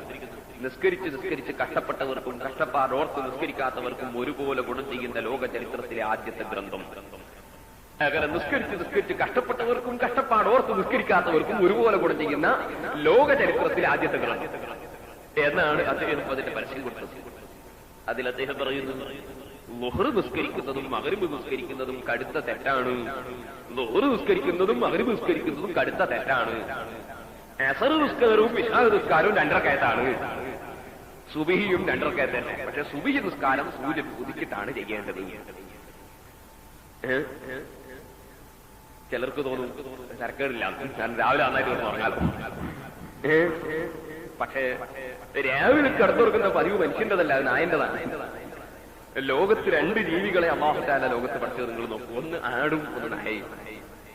ആട് ഇപ്പൊ ഇവിടെ തന്നെ ജട്ടിന്റെ അടുത്ത് പോയാൽ ആട്, എത്രയോ ആടുകളെ കാണാം, വേറെ പല സ്ഥലത്തും കാണാം. ഒരു ദിവസം എത്ര ആട്ടിനെയാണ് അറക്കുന്നത് സുബ്ഹാനല്ലാഹ്, ലോകത്ത് അത് അല്ലാണ്ട് കണക്കാക്കിയിട്ടില്ല. ഈ ആടുകൾ മുഴുവനും ദിവസേന അറുത്തുപോയിട്ട് ആട്ടിന് എന്തെങ്കിലും കുറവുണ്ടോ? ഒരു കുറവോട്ടില്ലാനും ആട് പിന്നെയും ധാരാളം നമുക്ക് കാണാൻ കഴിയുന്നുണ്ട് ആട്. അതേ സമയത്ത് ഒരു പ്രസവത്തിൽ ആട് പ്രസവിച്ചാൽ എത്ര പ്രസവിക്കും? കൂടി വന്നാൽ 2 അല്ലെ 3, അതിൽ കൂടുതൽ ആട് പ്രസവിക്കില്ല. 1, 2, 3 വരെ പ്രസവിക്കാം. അതേ സമയത്ത് നമ്മളെ ടൗണിൽ ഒരൊറ്റ നായനെ ഇറക്കുന്നില്ല. ഒരൊറ്റ നായനെയും ഒരു സ്ഥലത്തൊന്നും ഇറക്കുന്നില്ല. എന്നിട്ടോ ഈ നായ എന്ന് പറയുന്ന സാധനം ഒരൊറ്റ പ്രസവത്തിൽ എത്ര ഉണ്ടാവും? ചുരുങ്ങിയത് 1/2 ഡസൻ. ഒരു നായ പ്രസവിച്ച ഒറ്റ പ്രസവത്തിൽ ചുരുങ്ങിയ 1/2 ഡസൻ ഉണ്ടാവും. എന്നിട്ട് ഈ നായൻ ആരോട്ട് അറക്കുന്നില്ല. എന്നിട്ട് ലോകത്ത് നായൻ എവിടെയും കാണുന്നില്ല. ഇതിന്റെ കാരണം എന്താണ്? യഥാർത്ഥത്തിൽ ആട് എന്ന ജീവി അല്ലാഹു സുബ്ഹാനഹു വ തആല നേരത്തെ തന്നെ ബർക്കത്ത് കൊടുത്തൊരു ജീവിയാണ്. അമ്പിയാക്കളുടെ ചരിത്രം നോക്കിയാൽ അമ്പിയാക്കളെല്ലാം ആട്ടിനെ വളർത്തിയതായി കാണും. എത്രത്തോളം ലോകത്തിന്റെ നേതാവായ അഷ്റഫുൽ ഖൽഖ് മുഹമ്മദ് റസൂലുള്ളാഹി സ്വല്ലല്ലാഹു അലൈഹി വസല്ലം തങ്ങൾ വരെ ആട്ടിനെ പോറ്റിയിട്ടുണ്ട്. ഈ ആടിന് അല്ലാഹു തആല പ്രത്യേക ബർക്കത്ത് കൊടുക്കും. അതിന്റെ കാരണം എന്താന്ന് ഞാൻ പറയുന്നു, നിങ്ങൾ മടങ്ങി നോക്കിക്കോ. ആട് എത്ര താമസിച്ചിട്ട് കിടന്നുറങ്ങിയാലും, മൂപ്പര് വയതെല്ലാം കഴിഞ്ഞ് 2 മണിക്ക് കിടന്നുറങ്ങിയാലും ആട് രാവിലെ സുബഹിന്റെ സമയത്ത് എഴുന്നേൽക്കും. സുബഹിക്ക് എഴുന്നേറ്റ് ആട് ഒന്ന് എഴുന്നേറ്റ് ഇങ്ങനെ 1-2 കുടഞ്ഞ് ഈ കാത് 2 തമ്മിലൊന്ന് മുട്ടിച്ചിട്ട് കടകടാന്ന് പറഞ്ഞൊന്ന് മുട്ടി എന്നതിന് ശേഷം സുബഹിക്ക് എഴുന്നേറ്റിട്ട് കിടക്കുക എന്നല്ലാതെ അതേ കിടത്ത മലത്തൂലി ഒരൊറ്റ ആടും കിടന്നുറങ്ങൂല. നേരെ മറിച്ച് നിങ്ങൾ നായനെ നോക്ക്. നായന്റെ പരിപാടി എന്താ? നായന്റെ പരിപാടി തന്നെ രാത്രി മൂപ്പര് ടെലിവിഷനൊക്കെ കണ്ടു. ടെലിവിഷൻ പറഞ്ഞങ്ങനെ നോക്കിക്കളല്ല, അങ്ങനെ ലോകത്താകെ നടന്നു നോക്കി, അങ്ങനെ അവിടെ ഇവിടെ ഒക്കെ പോയി ഉള്ള എല്ലാ ടെലിവിഷനും കണ്ട് എല്ലാ സ്ഥലവും ചുറ്റിക്കറങ്ങി ഓടിക്കതച്ചു വന്ന് മൂപ്പരവസാനം കിടന്നുറങ്ങലപ്പോ സുബഹി ആകാൻ നോക്കുമ്പോ ഒറ്റ കിടത്തം. അതും കിടത്തത്തിന്റെ ശൈലി എങ്ങനെയെന്ന് ചോദിച്ചാൽ ഏകദേശം ഒരു മുറി നിന്റെ അടുത്ത് കൈകൊണ്ടാക്കി. അങ്ങനെ മൂപ്പര് ഒറ്റ ഓർക്ക്. അപ്പൊ സുബഹിന്റെ സമയത്തൊരു ഓർക്ക്, പിന്നെ കുറെ കഴിഞ്ഞിട്ടേ മൂപ്പര് തിരിഞ്ഞുകൊള്ളൂ. അങ്ങനെ സുബഹിന് മുമ്പ് കിടന്നുറങ്ങി സുബഹിന്റെ സമയത്ത് എഴുന്നേൽക്കാത്ത ഒരു സ്വഭാവം നായക്കുണ്ട്. അതേ സമയത്ത് ആട്ടിന്റെ സ്വഭാവം എത്ര താമസിച്ച് കിടന്നുറങ്ങിയാലും മുമ്പ് സുബഹിക്ക് എഴുന്നേൽക്കും എന്നതാ. ഈ കാരണം കൊണ്ട് തന്നെ നായ എന്ന് പറയുന്ന ജീവിക്ക് അല്ലാഹു ബർക്കത്ത് കൊടുത്തിട്ടില്ല. നായന് എവിടെയും അറക്കുന്നില്ല. ഒരു പ്രസവത്തിന് ഡസൻ കണക്കിന് ഉണ്ടാകുന്നുണ്ട്, പക്ഷെ അതെവിടെയും കാണുന്നില്ല. നേരെ മറിച്ച് ലോകമൊട്ടാകെ ധാരാളം ആടുകൾ അറുത്തു പോകുന്നുണ്ടെങ്കിലും ആടുകൾ ഒരു പ്രസവത്തിൽ വളരെ കുറവാണെങ്കിലും ആടുകളെ കൊണ്ട് ലോകമൊട്ട നിറക്കപ്പെട്ടതായി നാം കാണുന്നു. അപ്പൊ ആട് എന്ന ബറക്കത്തുള്ള ജീവിയുടെ ശൈലിയാണ് മനുഷ്യന് ആവശ്യം. നായ എന്ന ദുഷിച്ച ഈ ബറക്കത്തില്ലാത്ത ജീവിയുടെ സ്വഭാവം അല്ല. ചേകനൂര് പിന്നെ ആ വകുപ്പിന് പറ്റ ആളാണ്. അതുകൊണ്ട് മൂപ്പരങ്ങനെ പറഞ്ഞേ ഉള്ളൂ, സുബഹി സൂര്യൻ ഉദിച്ചിട്ടാ നല്ലത്. അങ്ങനെ അസർ നിസ്കാരം 2 റക്അത്ത്, ഇശാ നിസ്കാരം 2 റക്അത്ത്, ദുഹറും മഗ്രിബും കട്ട തെറ്റി. പിന്നുള്ളത് സുബഹി നിസ്കാരം 2 റക്അത്ത് സൂര്യൻ ഉദിച്ചിട്ട്. പക്ഷേ അത് തന്നെ അയാൾ പറഞ്ഞു യാത്ര ചെയ്യുന്ന സമയത്ത് 1 റക്അത്ത്, എല്ലാ നിസ്കാരവും 1 റക്അത്ത്. യാത്ര ചെയ്യുമ്പോൾ കസ്റാക്കി നിസ്കരിക്കലുണ്ട്. ഇൻഷാ അല്ലാഹ് സമയം കിട്ടിയെങ്കിൽ ഞാൻ ഏതൊക്കെ ഒരു ദിവസം പറയും. ഈ കസ്റാക്കി നിസ്കരിക്കാൻ ഞാൻ 4 ഉള്ളത് 2 ആക്കി നിസ്കരിക്കാന്നാണ്. ഇയാളത് 2 ഉള്ളത് 1 ആക്കലാണ്. കസറിന് പകരം കുസറ. അങ്ങനെ ഈ നിലക്ക് അദ്ദേഹം പരസ്യമായി പ്രഖ്യാപിക്കുകയും പുസ്തകം രചിക്കുകയും ആളുകളെ അദ്ദേഹത്തിന്റെ മതത്തിലേക്ക് ക്ഷണിക്കുകയും ചെയ്യുന്നത് കൊണ്ട് തന്നെ മുസ്ലിം പണ്ഡിതന്മാര് പറഞ്ഞു അദ്ദേഹം കാഫിറാണ്, സംശയത്തിന്റെ അവകാശം ഇല്ല. കാരണം ഒരു റക്അത്ത് നിസ്കാരം നിഷേധിച്ചാൽ തന്നെ കാഫിറാ, ഒരു സുജൂദ് തന്നെ നിഷേധിച്ചാൽ കാഫിറാകാൻ സാധ്യതയുള്ളതാ. അതുകൊണ്ട് നിസ്കാരം നിഷേധിക്കുന്നവൻ കാഫിറാണ്. അവൻ നിസ്കരിച്ചിട്ടും കാര്യമില്ല, നിസ്കരിച്ചാലും കാഫിർ തന്നെ. ഒരിക്കൽ ഞാൻ കുട്ടിയാടി ഇങ്ങനെ നോക്കുമ്പോ ഒരു കൂട്ടർ വന്നിട്ട് എന്നോട് പറഞ്ഞു, നിങ്ങൾ നിർബന്ധമായിട്ട് വന്നിട്ട് ഞങ്ങൾക്ക് ഒരു പ്രസംഗം നടത്തി തരണം. നോക്കുമ്പോ എവിടെയാണെന്നറിയോ, നമ്മളെ നാട്ടിന്റെ അടുത്ത് തന്നെ കർക്കട്ടിനടുത്ത് ചീക്കൂന്ന് പറഞ്ഞൊരു സ്ഥലം. അപ്പൊ എന്താന്ന് ചോദിച്ചപ്പോ അവിടെയുള്ള കുറെ പുത്തൻവാദികൾ അങ്ങനെ തന്നെ ചേകനൂരായി പോയിരിക്കുന്നു. വലിയ മുതലാളിമാര് ചേകനൂരിന്റെ ആൾക്കാരായി പോയിരിക്കുന്നു. ഒറ്റ അഖിലുസുന്നത്ത് വൽ ജമാഅത്തിൽപ്പെട്ട ഒരൊറ്റ മെമ്പർ പോലും ആയിട്ടില്ല. ഒക്കെ പുത്തൻവാദികൾ. കാരണം ഇയാൾ ഖുർആന് മറ്റവരെക്കാളും ജോറായിട്ട് തോന്നുന്നുണ്ട്. അങ്ങനെ പുത്തൻവാദികളിൽപ്പെട്ട പലരും ഈ പാർട്ടിയിലേക്ക് പോയിരിക്കുന്നു. അപ്പൊ അവസാനം ഇവർക്ക് രക്ഷയില്ലാന്ന് തോന്നിയപ്പോ അവര് തന്നെ പറഞ്ഞതാ, നമ്മള് സുന്നത്ത് ജമാഅത്തിന്റെ കൂട്ടത്തിൽപ്പെട്ട് ആരെയും കൊണ്ടു നിങ്ങളൊരു വാല്യൂ ഉറപ്പിക്കണില്ല, ഞങ്ങളെ കൂട്ടത്തിൽ ആരും ഉണ്ടാവില്ല. അങ്ങനെ അവര് ശുപാർശ ചെയ്തിട്ടാണ് സുന്നത്ത് ജമാഅത്തിന്റെ ആളുകൾ വന്നിട്ട് ക്ഷണിച്ചു കൊണ്ടുപോയി. ഞാൻ പ്രസംഗിച്ച സമയത്ത് ഞാൻ പറഞ്ഞു, ഒരാൾ ഇദ്ദേഹത്തിന്റെ ആശയം അംഗീകരിച്ചാൽ പിന്നെ നിങ്ങൾ അവനെ ഇക്കാക്കാന്ന് വിളിക്കണ്ട, ഉപ്പാപ്പാന്ന് വിളിക്കണ്ട, അതുപോലെ പെണ്ണ് വിശ്വസിച്ചാൽ ഉമ്മാന്ന് വിളിക്കണ്ട, പിന്നെ കൊണ്ട് അമ്മ, അച്ഛൻ, ഏട്ടൻ എന്നൊക്കെ വിളിച്ചാൽ മതി. കാരണം മുസ്ലിമേ അല്ല എന്ന് തുറന്നു പറഞ്ഞു. കാരണം തുറന്നു പറയാതിരിക്കാൻ നിവൃത്തിയില്ല. നിസ്കാരം എന്നത് നബി സല്ലല്ലാഹു അലൈഹി വസല്ലം തങ്ങൾ കൊണ്ടുവന്ന അനിഷേധ്യമായി അറിയപ്പെട്ട ഒരു കാര്യമാണ്. അത് നിഷേധിച്ചാൽ നിഷേധിക്കുന്ന സമയത്ത് തന്നെ അവൻ കാഫിറാണ്. അവൻ നിസ്കരിച്ചിട്ട് പിന്നെ കാര്യം ഇല്ല. നേരെ മറിച്ച് നിഷേധിക്കുന്നില്ല, നിസ്കാരം 5 വഖത്ത് നിർബന്ധമുണ്ട്, എനിക്ക് ഉറപ്പാണ്, വിശ്വാസമുണ്ട്, പക്ഷേ ഇവൻ മടിച്ചിട്ട് നിസ്കരിക്കുന്നില്ല, എന്നാൽ അവൻ കാഫിറാണ് എന്ന് പറഞ്ഞുകൂടാന്ന് പണ്ഡിതന്മാര് പറയും. നിഷേധിച്ചുകൊണ്ടാണെങ്കിൽ കാഫിറാണ്, നിഷേധിക്കാത്ത നിലക്കാണെങ്കിൽ കാഫിറാണെന്ന് പറഞ്ഞുകൂടാ.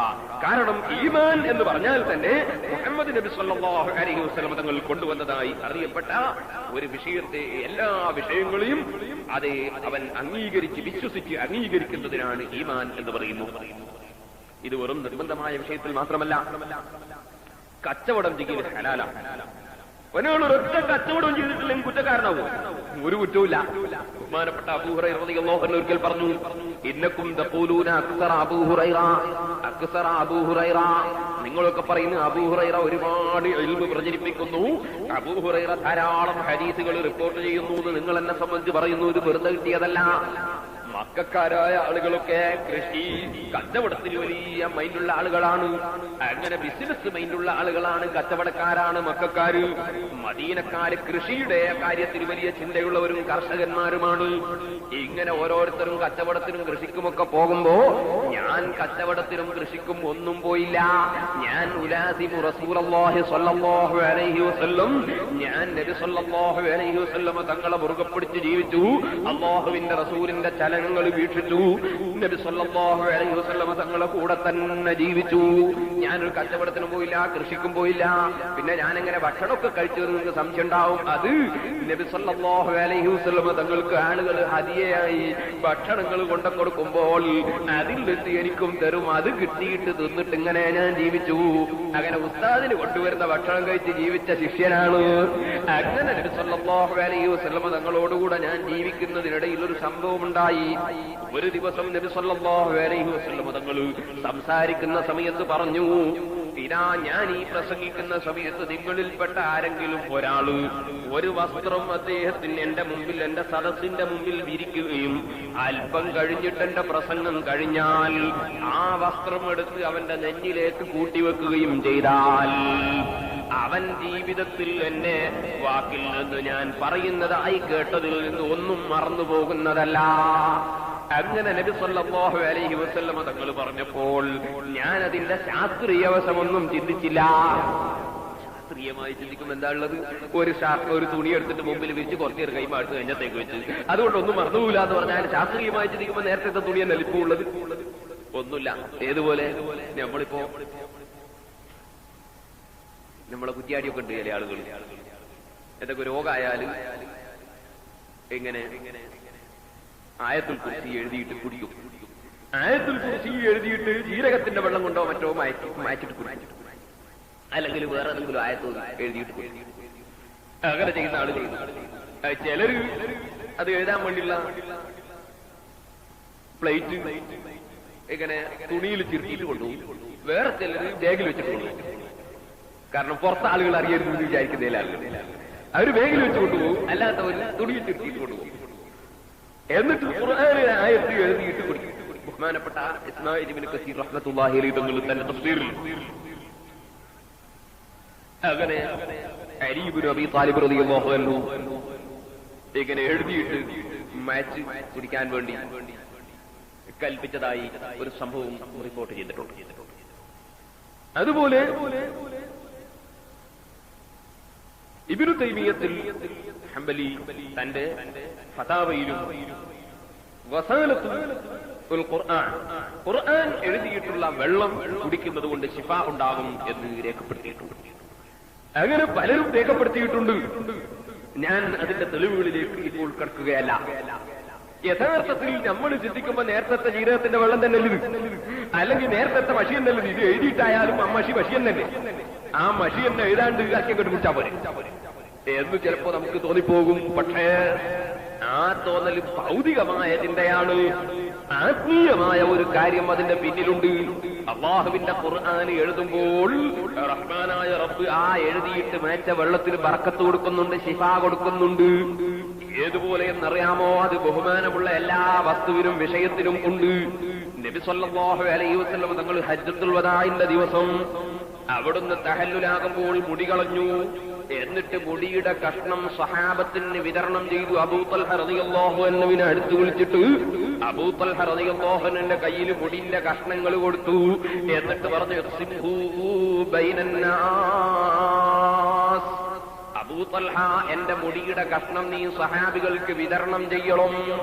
അങ്ങനെ അല്ലാഹുവിന്റെ റസൂലിന്റെ മുടിയുടെ ഓരോ കഷ്ണങ്ങൾ അതാ സ്വഹാബികൾക്ക് വിതരണം ചെയ്തപ്പോൾ ബഹുമാനപ്പെട്ട സ്വഹാബികൾ ആ കഷ്ണങ്ങൾ വളരെ ബഹുമാനത്തോടെ, ആദരവോടെ, സ്നേഹത്തോടെ വാങ്ങിയിട്ട് കൊണ്ടുപോയി സ്റ്റോക്ക് ചെയ്തു. അങ്ങനെ സ്റ്റോക്ക് ചെയ്ത കൂട്ടത്തിൽ ഉമ്മു സലമ റളിയല്ലാഹു അൻഹാ നബി സല്ലല്ലാഹു അലൈഹി വസല്ലം തങ്ങളുടെ മുടി സ്റ്റോക്ക് ചെയ്തിട്ടുണ്ടായിരുന്നു.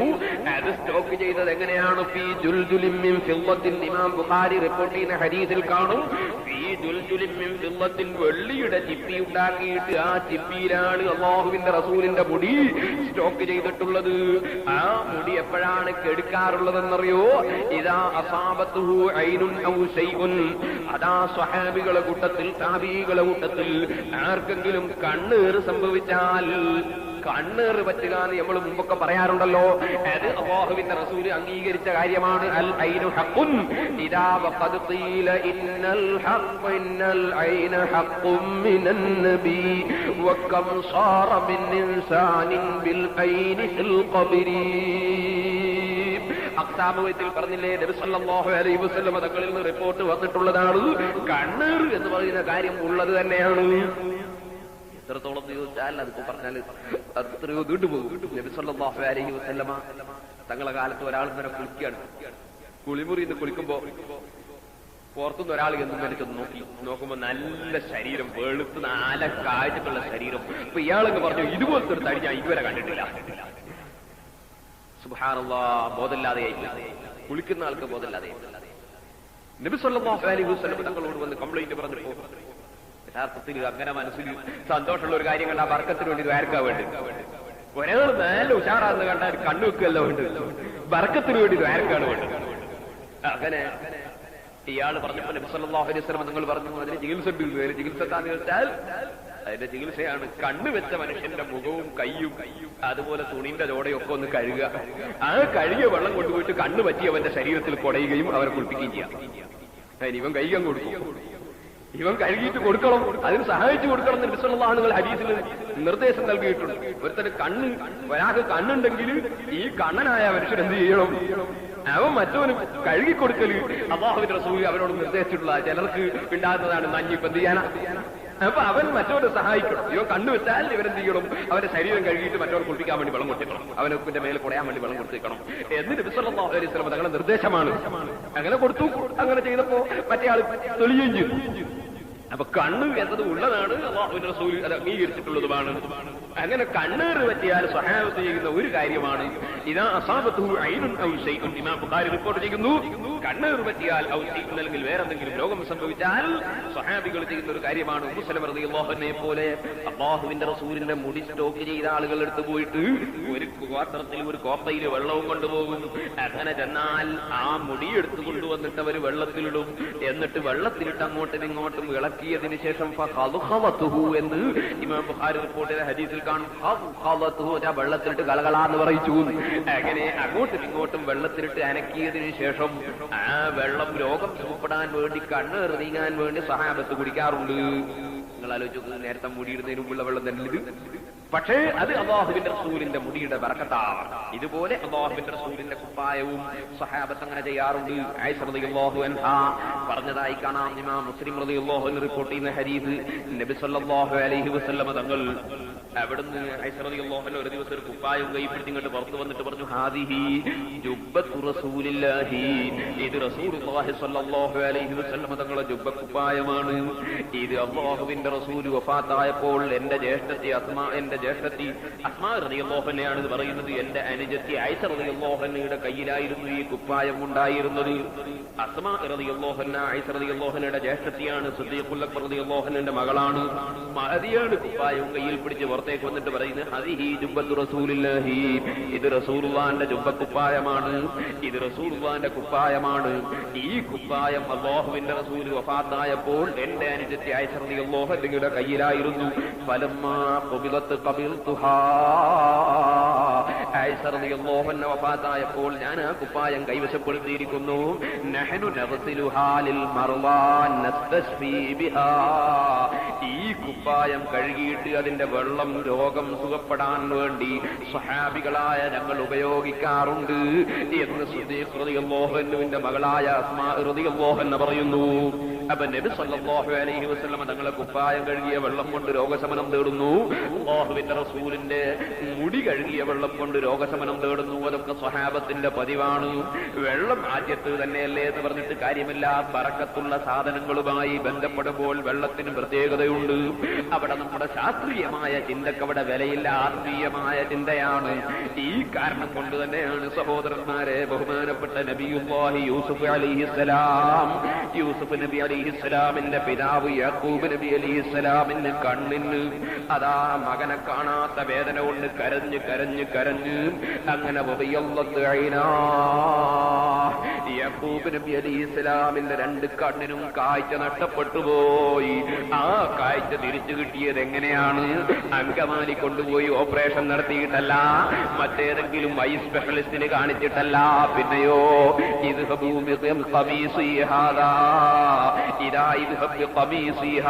എന്റെ ഈ കുപ്പായവുമായി നീ പോയിക്കോളൂ, എന്നിട്ട് ഈ കുപ്പായം കൊണ്ടുപോയി നിങ്ങൾ ബാപ്പന്റെ മുഖത്തിട്ട് കൊടുത്താൽ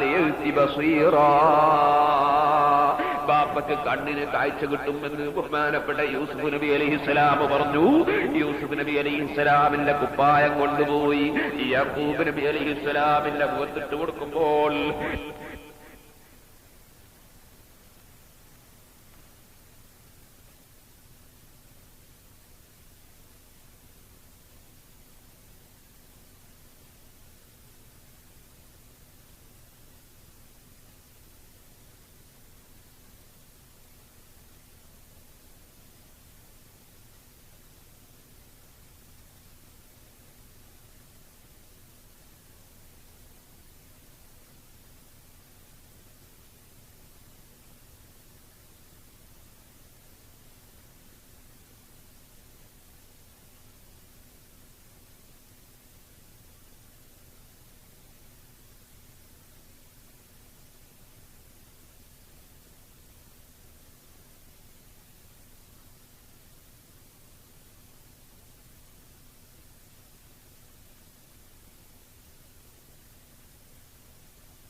മായി ബന്ധപ്പെട്ട സാധനങ്ങൾ അതിനൊക്കെ അല്ലാഹു തആല ബർക്കത്ത് നൽകുന്നുണ്ട്.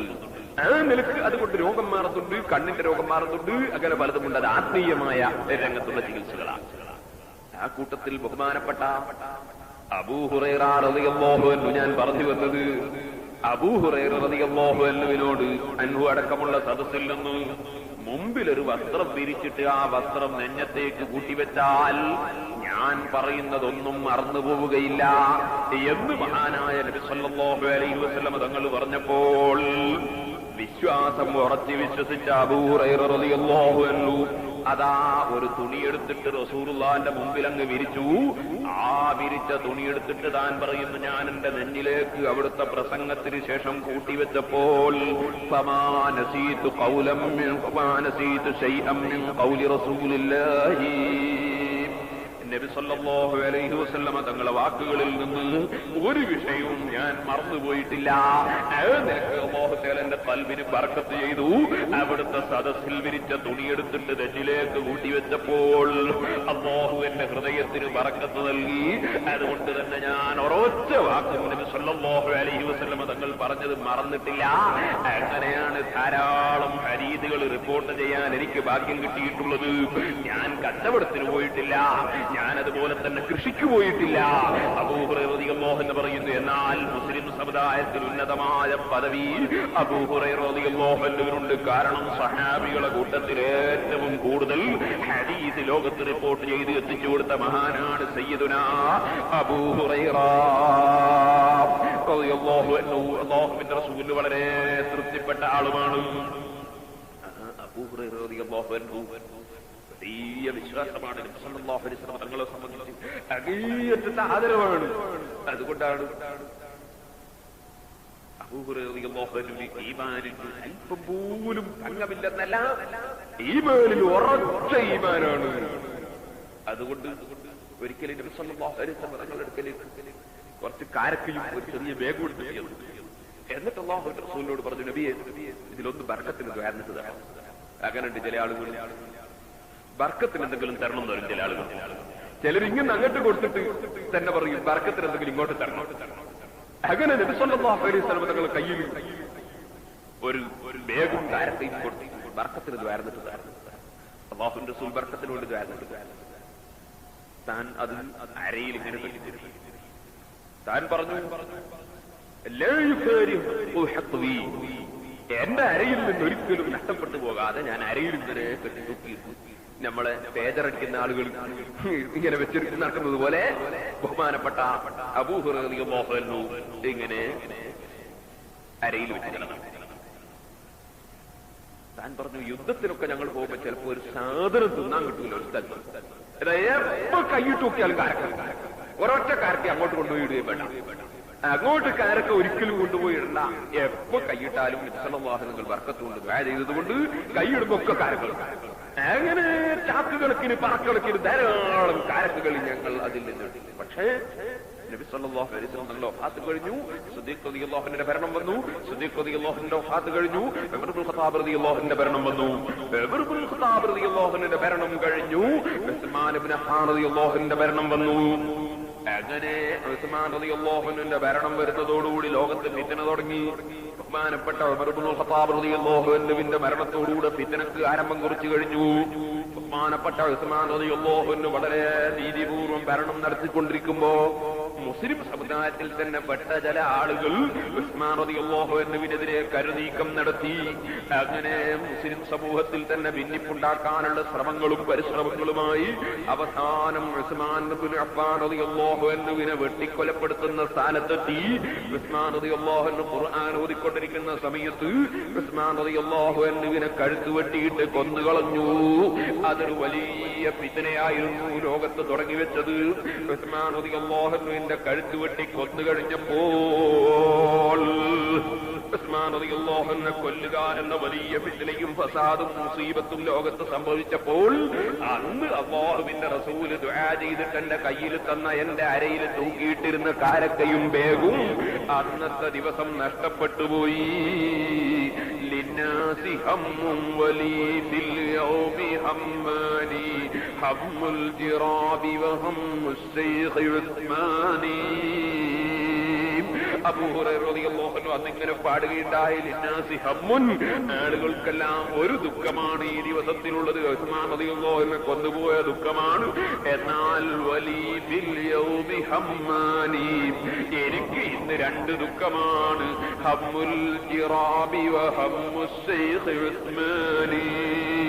ഒന്ന് എന്റെ കാരക്കയും ബേഗും, അല്ലാഹുവിന്റെ റസൂൽ ബർക്കത്ത് കൊണ്ട് ദുആ ചെയ്യുന്ന കാരക്കയും ബേഗും ഇന്ന് നഷ്ടപ്പെട്ടു പോയിരിക്കുന്നു. രണ്ടാമത്തത് ഉസ്മാൻ റളിയല്ലാഹു അൻഹുവിനെ കൊന്നുപോയിരിക്കുന്നു. എല്ലാവർക്കും ഒരു ദുഃഖമാണെങ്കിൽ എനിക്കിന്ന് രണ്ട് ദുഃഖം തളം കെട്ടി നിൽക്കുന്നു. തുറമുദ് റളിയല്ലാഹു അൻഹു ഹദീസ് റിപ്പോർട്ട് ചെയ്തപ്പോൾ ഹദീസിന്റെ ശറഹിൽ ബഹുമാനപ്പെട്ട മുല്ലാ അലിയുൽ ഖാരി റഹ്മത്തുള്ളാഹി അലൈഹി തങ്ങൾ രേഖപ്പെടുത്തിയതായി കാണും. ലോകത്ത് ഫസാദ് വർദ്ധിക്കുന്ന സമയത്ത് ബർക്കത്ത് ഉയർന്നു പോകും എന്നതിന് ഈ ഹദീസ് തെളിവാണ്. ഫസാദ് ഇങ്ങനെ ഉണ്ടാകുമ്പോൾ ബർക്കത്ത് വരുന്നു പോകും. അതുകൊണ്ട് ആ പണ്ട് കാലത്ത് മന്ത്രിച്ചാലുള്ള ഫലവും ഇപ്പം മന്ത്രിച്ചാൽ കാണാത്ത. പണ്ട് കാലത്ത് നേർച്ചയാക്കാനുണ്ടാകുന്ന ഫലങ്ങൾ ഇപ്പൊ നേർച്ചയാക്കിയിട്ട് കാണാം.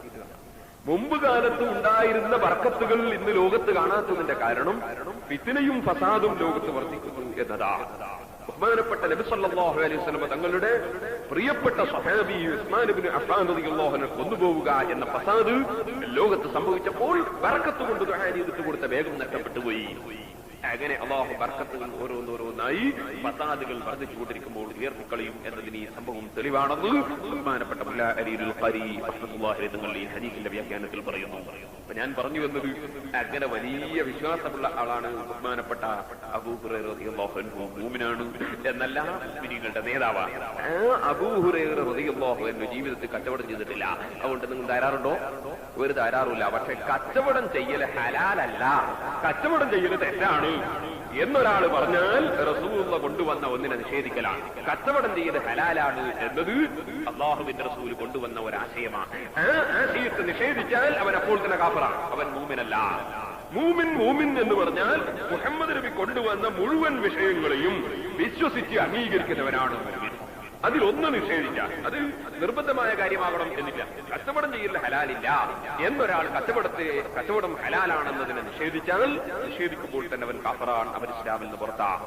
ഇതുപോലെ കള്ളുകുടിക്കുന്നതിന് തെറ്റില്ല എന്ന് ഒരാൾ പ്രഖ്യാപിച്ചാൽ, ഒരാൾ അങ്ങനെ കള്ളുകുടിയുടെ ഹറാമിനെ നിഷേധിച്ചാൽ അവൻ കാഫറാണ്. പലിശ വാങ്ങുന്നത് അതിന് ഐറ്റാവിലെ മോശമൊന്നുമില്ല എന്നൊരാൾ പറഞ്ഞാൽ പറഞ്ഞ ഉടനെ അവൻ കാഫറാണ്. കാരണം നബി സല്ലല്ലാഹു അലൈഹി വസല്ലം കൊണ്ടുവന്ന ഒന്നിനെ അവൻ നിഷേധിച്ചു. ഇതുപോലെ നിഷേധവും പരിഹാസവും വരുന്ന എന്ത് കാര്യം നബി സല്ലല്ലാഹു അലൈഹി വസല്ലം കൊണ്ടുവന്നതിനെതിരെ വന്നാലും അവൻ ഇസ്ലാമെന്ന് പുറത്തു പോകും. നിങ്ങൾ നോക്കൂ, ഒരു ഉദാഹരണത്തിൽ ഒരുത്തനെ വിളിച്ചിട്ട് പറഞ്ഞോ, എന്റെ നഖം നീണ്ടിരിക്കുന്ന ആ നഖം അങ്ങോട്ട് മുറിച്ചാളാ. ഇപ്പൊ ചില മനുഷ്യന്മാരെ കാണാം അങ്ങനെ നഖം നീട്ടിയിട്ട്, സുബ്ഹാനല്ലാഹ്, നഖം നീട്ടിയിട്ട് ചിലർ തീർത്ത് നഖവും നീട്ടുന്ന ശരിയായ പൂച്ചനെ പോലത്തെ ചില മനുഷ്യന്മാർ.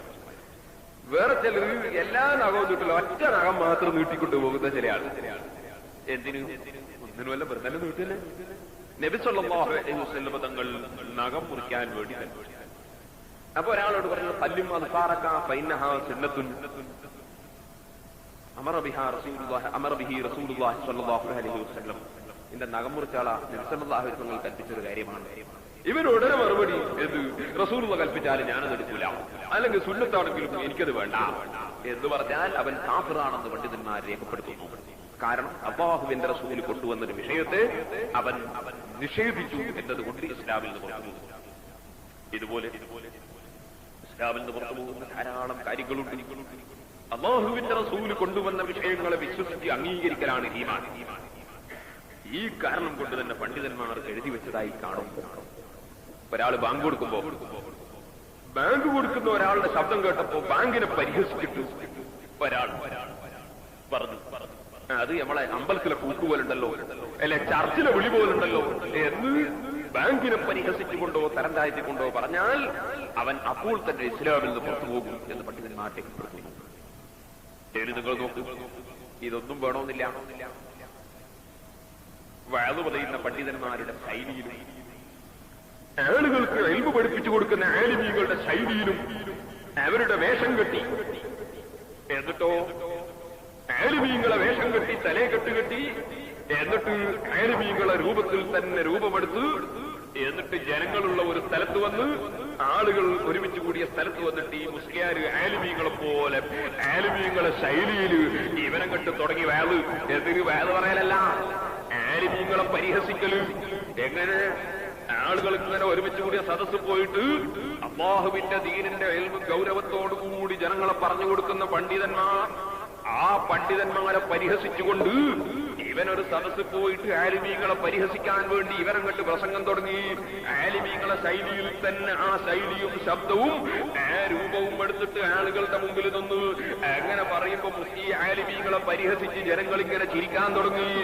അങ്ങനെ തഖ്വയിലേക്ക് ക്ഷണിക്കുന്ന ആലിമീങ്ങളുടെ വഅദിനെയും അവരുടെ ഇൽമിന്റെ പ്രചരണത്തെയും ഇൽമിന്റെ അഹ്ലുകാരായ ആലിമീങ്ങളെ പരിഹസിക്കുക എന്ന നിലക്ക് ഒരു മനുഷ്യൻ വന്ന് ആളുകളെ മുമ്പിൽ അവരുടെ വേഷത്തിലും അവരുടെ ശബ്ദത്തിലും അവരുടെ രൂപത്തിലുമായി പരിഹസിച്ചു കഴിഞ്ഞാൽ ആ പരിഹസിക്കുന്ന സമയത്ത് അവൻ ഇസ്ലാമിൽ നിന്ന് പുറത്തുപോയ മുർത്തദ്ദാണ്, കാഫിറാണെന്ന് ബഹുമാനപ്പെട്ട സൈനുദ്ദീൻ മഖ്ദൂം റളിയല്ലാഹു അൻഹു തന്റെ ഇർശാദുൽ ഇബാദിൽ പ്രത്യേകമായി എടുത്ത് രേഖപ്പെടുത്തുന്നു.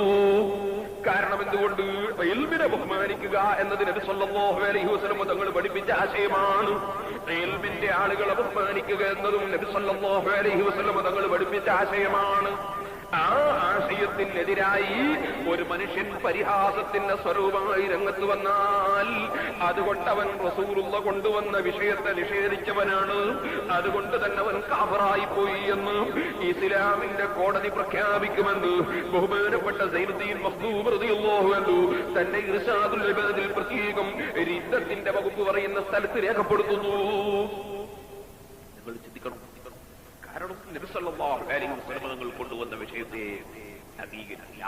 ഇനി ഇതുപോലെ ഒരു മുസ്ലിമായ മനുഷ്യന് മുസീബത്ത് പറ്റി എന്ന് കേട്ടു.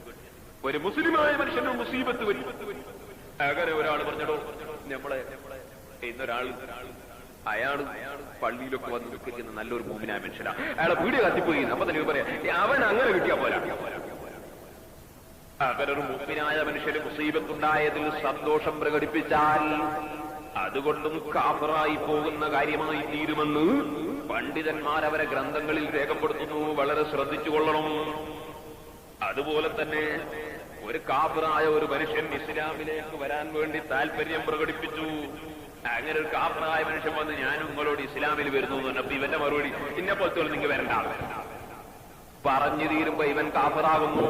കാരണം ഇവൻ അല്ലാഹു സുബ്ഹാനഹു വ തആല മുഴുവൻ ആളുകളെയും ഇസ്ലാമിലേക്ക് ക്ഷണിക്കുകയും അല്ലാഹുവിന്റെ റസൂൽ കഠിനാധ്വാനം ചെയ്യുകയും ചെയ്തത് ആളുകൾ ഈമാനിലേക്കും തഖ്വയിലേക്കും വരാനാണ്.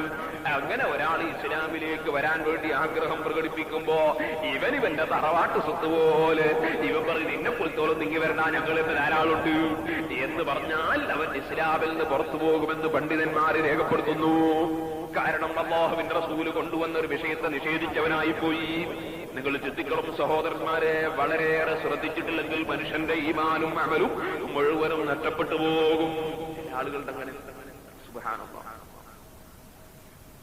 പൊന്നാനി വന്ന് ഇസ്ലാം മതത്തെ സ്വീകരിച്ച് വന്ന് അങ്ങനെ അവസാനം പിന്നെ വലിയ വിഷമായി ജീവിക്കാരൊന്നും മാർഗമില്ലാതെ അങ്ങനെ വന്ന് റമദാൻ മാസത്തിൽ ഇങ്ങനെ നടക്കുന്ന കൂട്ടത്തിൽ ഒരു പള്ളിയിലെത്തി ഒരുത്തരെ കണ്ടു.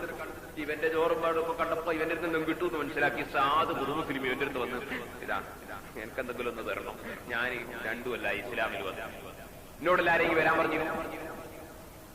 ഇവന്റെ ചോദ്യമാണ് കേട്ടാ തോന്നി ഇവന്റെ തറവാട്ടാണ് ഇസ്ലാം. കിബിറ് സുബ്ഹാനല്ലാഹ്, ഖൽബില് കിബിർ ഇങ്ങനെ മൂന്നിട്ട് അല്ലാഹു തആല ഇവന് കുറച്ച് സമ്പത്ത് കൊടുത്തു, അല്ലെങ്കിൽ ഇവന് കുറച്ച് ആരോഗ്യം കൊടുത്തു. അപ്പോഴേ ഇവന്റെ മനസ്സിൽ കിബിറായി പോയി. സാധുക്കളെ കാണുമ്പോ പരിഹാസം, അതുപോലെ തന്നെ ആരെങ്കിലും ഒരാളെന്തെങ്കിലും തരണം എന്ന് പറയുമ്പോ പരിഹാസം. സുബ്ഹാനല്ലാഹ്, അല്ലാഹു തആല കാക്കട്ടെ. എന്റെ ചെറുപ്പക്കാരോട് പ്രത്യേകം ഞാൻ ഉണർത്തുന്നു, ഖൽബിന്റെ ഉള്ളിൽ ഒരിക്കലും ഞാനൊരു വലിയവനാണെന്ന തോന്നൽ വേണ്ട. സാധുക്കളെ സ്നേഹിക്കുന്ന കാലത്ത് മാത്രമേ അശ്റഫുൽ ഖൽഖ് സ്വല്ലല്ലാഹു അലൈഹി വസല്ലം തങ്ങളുടെ ശരിയായ ഉമ്മത്താകുന്നുള്ളൂ കേട്ടോ. മുഅ്മിനീങ്ങളെ ഏറ്റവും വലിയ ലക്ഷണമാണത്. ബഹുമാനപ്പെട്ട അബൂദറുൽ ഖിഫാരി റളിയല്ലാഹു അൻഹു പറഞ്ഞു, ഔസാനി ഖലീലി ബിസബഇൻ, ഔസാനി ഖലീലി ബിസബഇൻ. 7 കാര്യം എന്റെ പ്രിയപ്പെട്ട നബി എന്നോട് വസിയ്യത്ത് ചെയ്തു. അതിലൊന്നാമത്തെ വസിയ്യത്താണ് ഔസാനി ബിഹുബ്ബിൽ മസാകീൻ വദ്ദുനൂവി മിൻഹും. ഒന്നാമത്തെ വസിയ്യത്ത് ബിഹുബ്ബിൽ മസാകീൻ, മിസ്കീന്മാരെ സ്നേഹിക്കണം. വദ്ദുനൂവി മിൻഹും, മിസ്കീന്മാരുമായി അടുക്കണം. സാധുക്കളെ സ്നേഹിക്കണം, അപ്പൊ മാത്രമേ ഈമാൻ ഉണ്ടാവും. സാധുക്കളെ സ്നേഹിക്കണം. വദ്ദുനൂവി മിൻഹും, സാധുക്കളുമായി അടുക്കുകയും വേണം. ചിലർക്ക് സ്നേഹിക്കാൻ കഴിയും, അടുക്കാൻ കഴിയില്ല. സാധുക്കളെ വന്ന് പിരിവിനൊക്കെ ചോദിച്ചാലും അടിച്ചെടുത്തു, എത്ര ചോദിച്ചാലും. നേരെ മറിച്ച് ഒരു കല്യാണമുള്ള വീട്ടിൽ പോയിട്ട് ഭക്ഷണം കഴിക്കാനിരിക്കുമ്പോ 2-3 സാധുക്കൾ ഇരുന്നിടത്തിൽ ഇവര് പോയിട്ട് ഇരിക്കാൻ തോന്നില്ല. ഇവൻ ചിന്തിക്കുന്നത് എന്താ, ഞാൻ ഇന്നലെ പുരണ്ടാക്കാൻ പൈസ കൊടുത്ത്, ഇന്നലെ കിതാബ് വാങ്ങാൻ പൈസ കൊടുത്ത്, ഇന്നലെ മോളെ കെട്ടിക്കാൻ വേണ്ടി പൈസ കൊടുത്ത്. ആ സാധുക്കളൊക്കെ കൂടിയിരുന്ന ഒരു മേശ, അമ്മേശന്റെ അടുത്തൊരു കസേരയുണ്ട്. ഇവൻ കയ്യും കഴുകിയിട്ട് ഭക്ഷണം കഴിക്കാൻ വേണ്ടി വരുമ്പോ മേശന്റെ അടുത്ത് ഇവൻ നോക്കുന്നു, അങ്ങോട്ടെങ്ങാനുണ്ടോ പഞ്ചായത്ത് പ്രസിഡന്റും MLA-യും മറ്റേ ആര്യാരും ഇവരുടെ മൊയ്യാരൊക്കെ ഇരുന്ന് അങ്ങനെ വലിയ വലിയ ആൾക്കാർ ഇരുന്ന് ഏതെങ്കിലും ഉണ്ട്. അവിടെയല്ലേ ഞാനിരിക്കട്ടെ, ഞാൻ ഇവരോട് ഇരിക്കേണ്ട ആളാ, ഞാൻ ഇന്നലെ സദഖ കൊടുത്താളെ ഇവരൊക്കെ എന്നൊരു തോന്നൽ കൽബിൽ വരും. ആ തോന്നലുണ്ടാകാൻ പാടില്ല. മിസ്കീന്മാരെ സ്നേഹിക്കണം. മിസ്കീന്മാരുമായി അടുക്കുകയും വേണം. എന്റെ പ്രിയപ്പെട്ട നബി സല്ലല്ലാഹു അലൈഹി വസല്ലം തങ്ങൾ എന്നോട് പ്രത്യേകമായി വസിയ്യത്ത് ചെയ്ത 7 കാര്യങ്ങളിൽ 2 ഔസാനി ബിഹുബ്ബിൽ മസാകീൻ വദ്ദുനൂബി മിൻഹും. ഇക്കട്ടെ ഞാൻ പറഞ്ഞു വന്നത്, അപ്പൊ ഈമാനുള്ളവർ വിജയം കൈവരിച്ചിരിക്കുന്നു. ഖദ് അഫ്ലഹൽ മുഅ്മിനൂന അല്ലദീന ഹും ഫീ സ്വലാത്തിഹിം ഖാശിഊൻ. ഈമാനുള്ളവർ നിശ്ചയം വിജയം കൈവരിച്ചു. ആ ഈമാനുള്ളവർ ചില പ്രത്യേകതകൾ ഉണ്ട്.